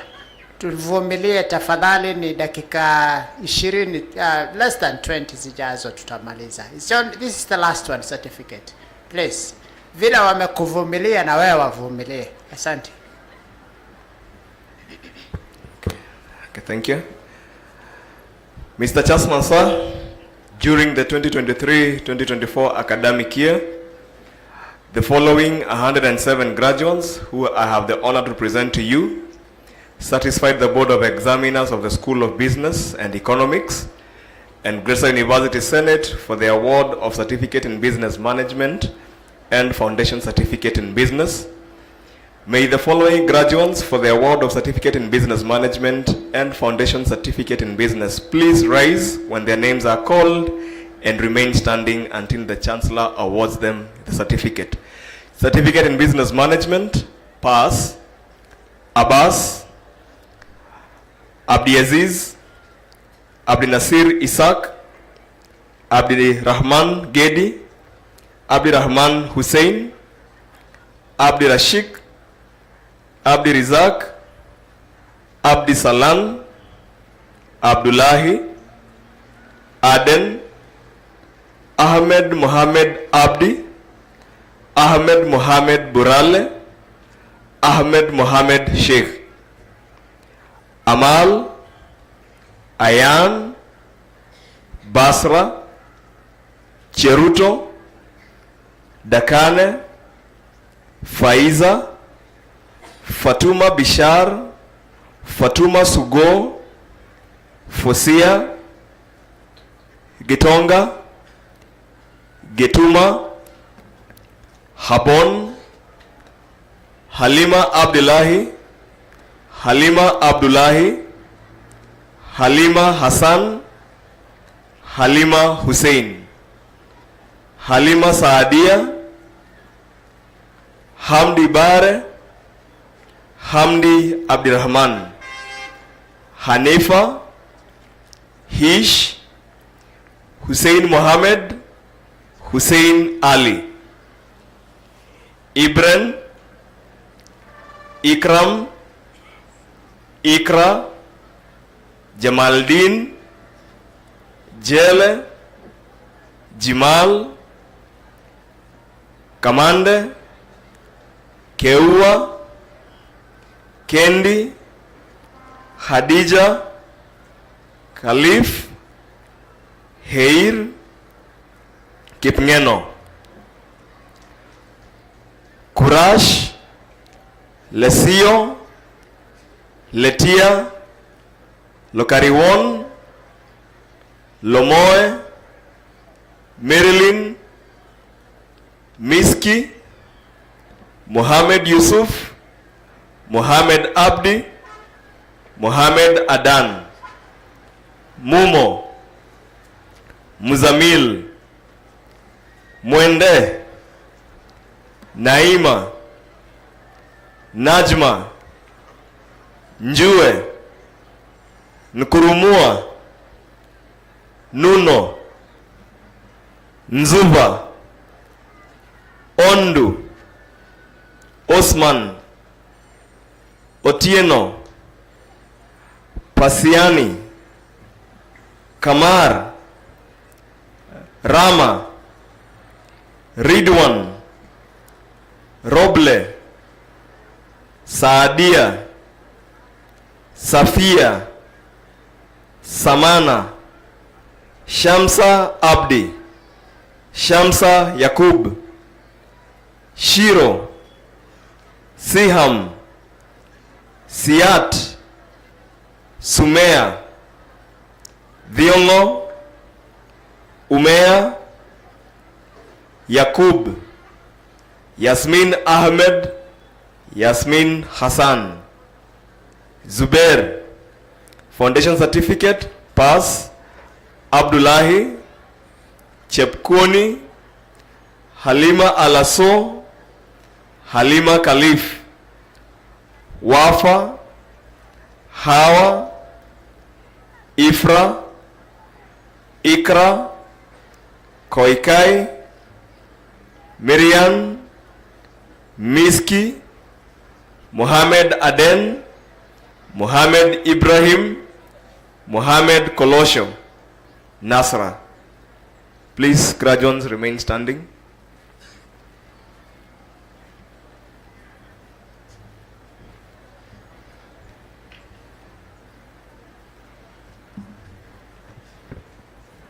Mr. Chancellor, sir, in the 2023-2024 academic year, the following 38 graduates, who I have the honor to present to you, satisfy the Board of Examiners of the School of Computing and Informatics and 𝐷𝐬𝐻𝑇𝑠𝑖 University Senate for the award of Certificate in Information Technology and Foundation Certificate in Information Technology. May the following graduates for the award of Certificate in Information Technology and Foundation Certificate in Information Technology please rise when their names are called and remain standing until the Chancellor awards them the certificate. Certificate in Information Technology, Pass, Abdi Kadir, Abdi Nur, Abdi Rashid, Abdul Kadir, Abdullahi, Adan, Asha, Fatuma, George, Jama, Kaloi, Kamau, Kasero, Kiyu, Kinywa, Kitasur, Kushe, Martin, Muhammad, Nganga, Ngusha, Ndenya, Okinyi, Olweny, Omar Korio, Omar Sadia, Omar Yusuf, Opunga, Oseina, Osman, Ouma, Rurigi, Santi, Simiyu, Suleiman, Wambui. Foundation Certificate in Information Technology, Pass, Milanoi, Osama.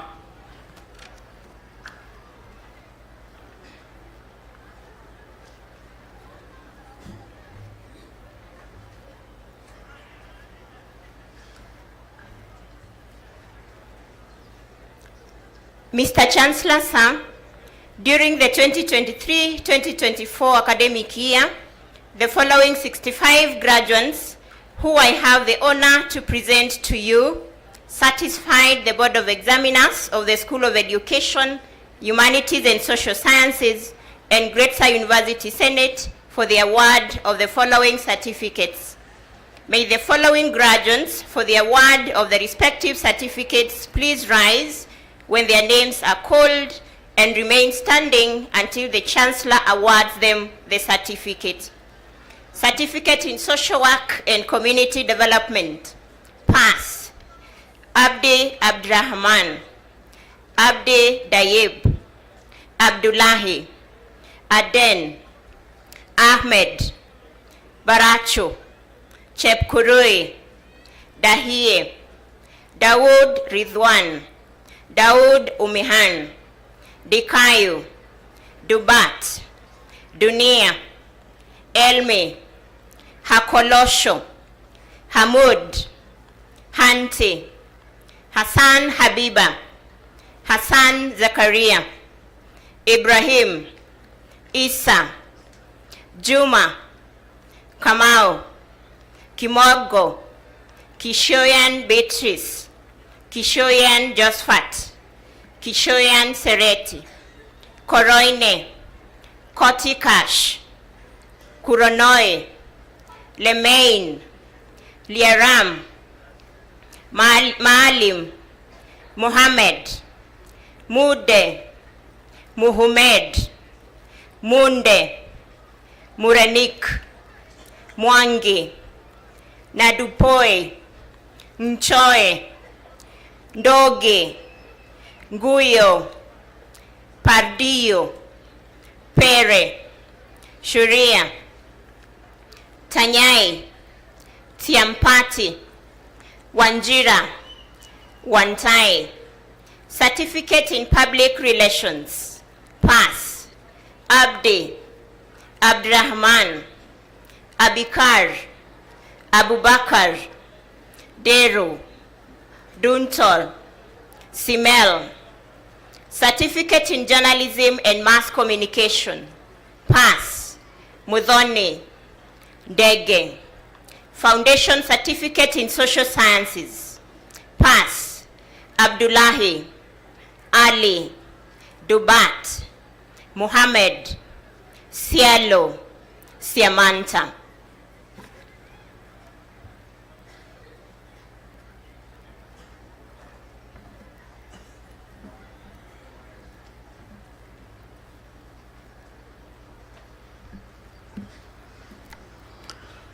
Mr. Chancellor, sir, during the 2023-2024 academic year, the following 46 graduates who have the honor to present to you satisfy the Board of Examiners of the School of Health Sciences and the Greater University Senate for the award of the following certificates. May the following graduates for the award of the respective certificates please rise when their names are called and remain standing until the Chancellor awards them the certificates. Certificate in Public Health. Pass. Abraham, Adan, Mohammed. Certificate in Community Health. Pass. Abdukafar, Abdullah, Ado Hassan, Ado Guhat, Amal, Ambia, Amran, Afon, Aisha, Ayan, Bishara, Farhia, Fatuma Muhammad, Fatuma Sugor, Fatuma Yusra, Habiba Muhammad, Habiba Mohamud, Hafsa Hamud, Hafsa Muhammad, Halima, Hindia, Hussein, Katra, Hadija, Kosar, Ladan, Lemanta, Marian, Muhammad, Momanyi, Mwanahamis, Nasra, Ntimama, Katra, Rama, Rukia, Ron, Sahara, Yusuf, Zainab, Zaitun.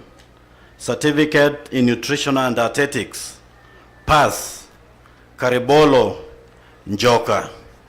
May the graduates remain standing.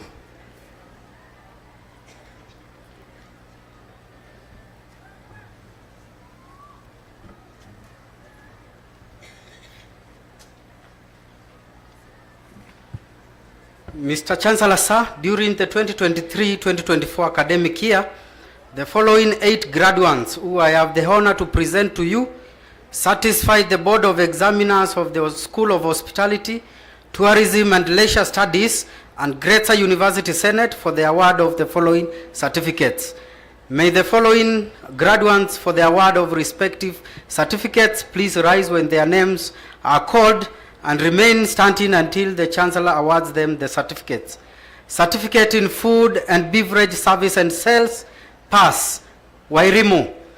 Certificate in Food Production, pass, Minayo, Moisio. Certificate in Travel and Tour Guiding, pass, Mongela. Certificate in Sustainable Tourism and Wildlife Management, pass, Kaila, Milanoi, Soldo, Surum.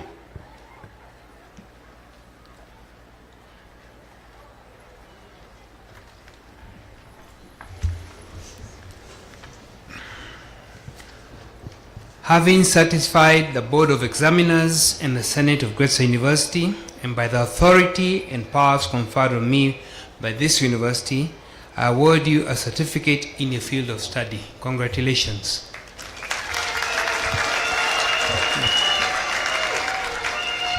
It's also worth noting that most of the certificate holders are watching online, and they asked a special request that we read their names. That's why we did that. Thank you. Makofi kwa hao tena.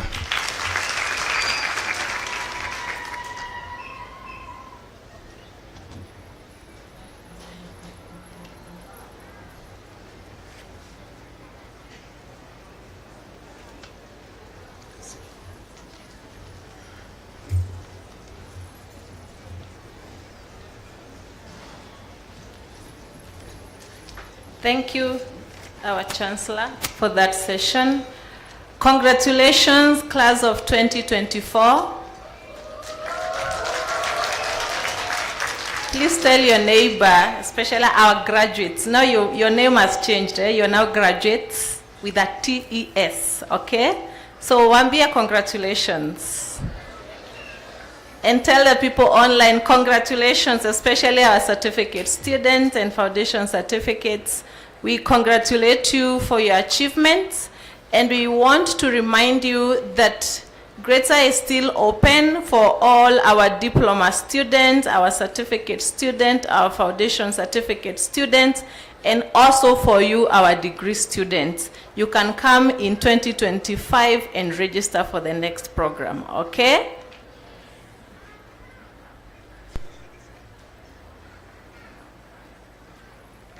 So I want to remind us that our admission desk is opened and registrations for 2025 January-April semester are ongoing. So if you would wish to progress, feel free to go and register as we exit the graduation square. So I wish to invite our Vice Chancellor to make a few remarks. Actually, the pudding is your certificate, certainly, and I want to promise here in front of everybody that we'll make sure that your certificates come in good time, especially if it's only that now we have now to put them on paper. They are here now, we have to put them on paper. So the first, second week of January, we will get your certificate. We'll let you know. And because I've said that in front of my Chancellor and the world, I have to keep my word. So we wish you well as you travel, and pale umetoka, enda ulete mwingine aingie hapo. Asanteni sana. We shall now rise for the national anthem, then we shall dissolve the congregation.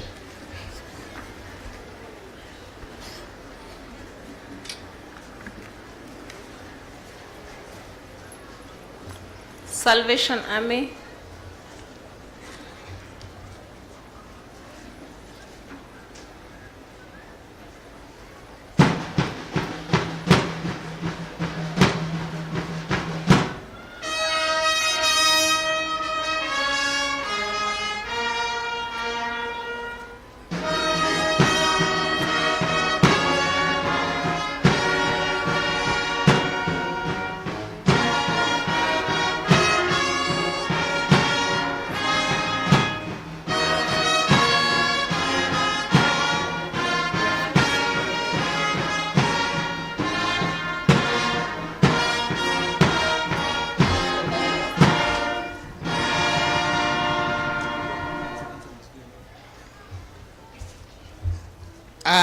by the power accorded to me by Gresser University statutes, I declare this assembly dissolved. So thank you. Please remain calm as we agreed yesterday and from morning. So we wish you safe travels. We wish you a Merry Christmas and a prosperous 2025. And now I would wish all the graduates to remain calm as the procession proceeds in reverse order.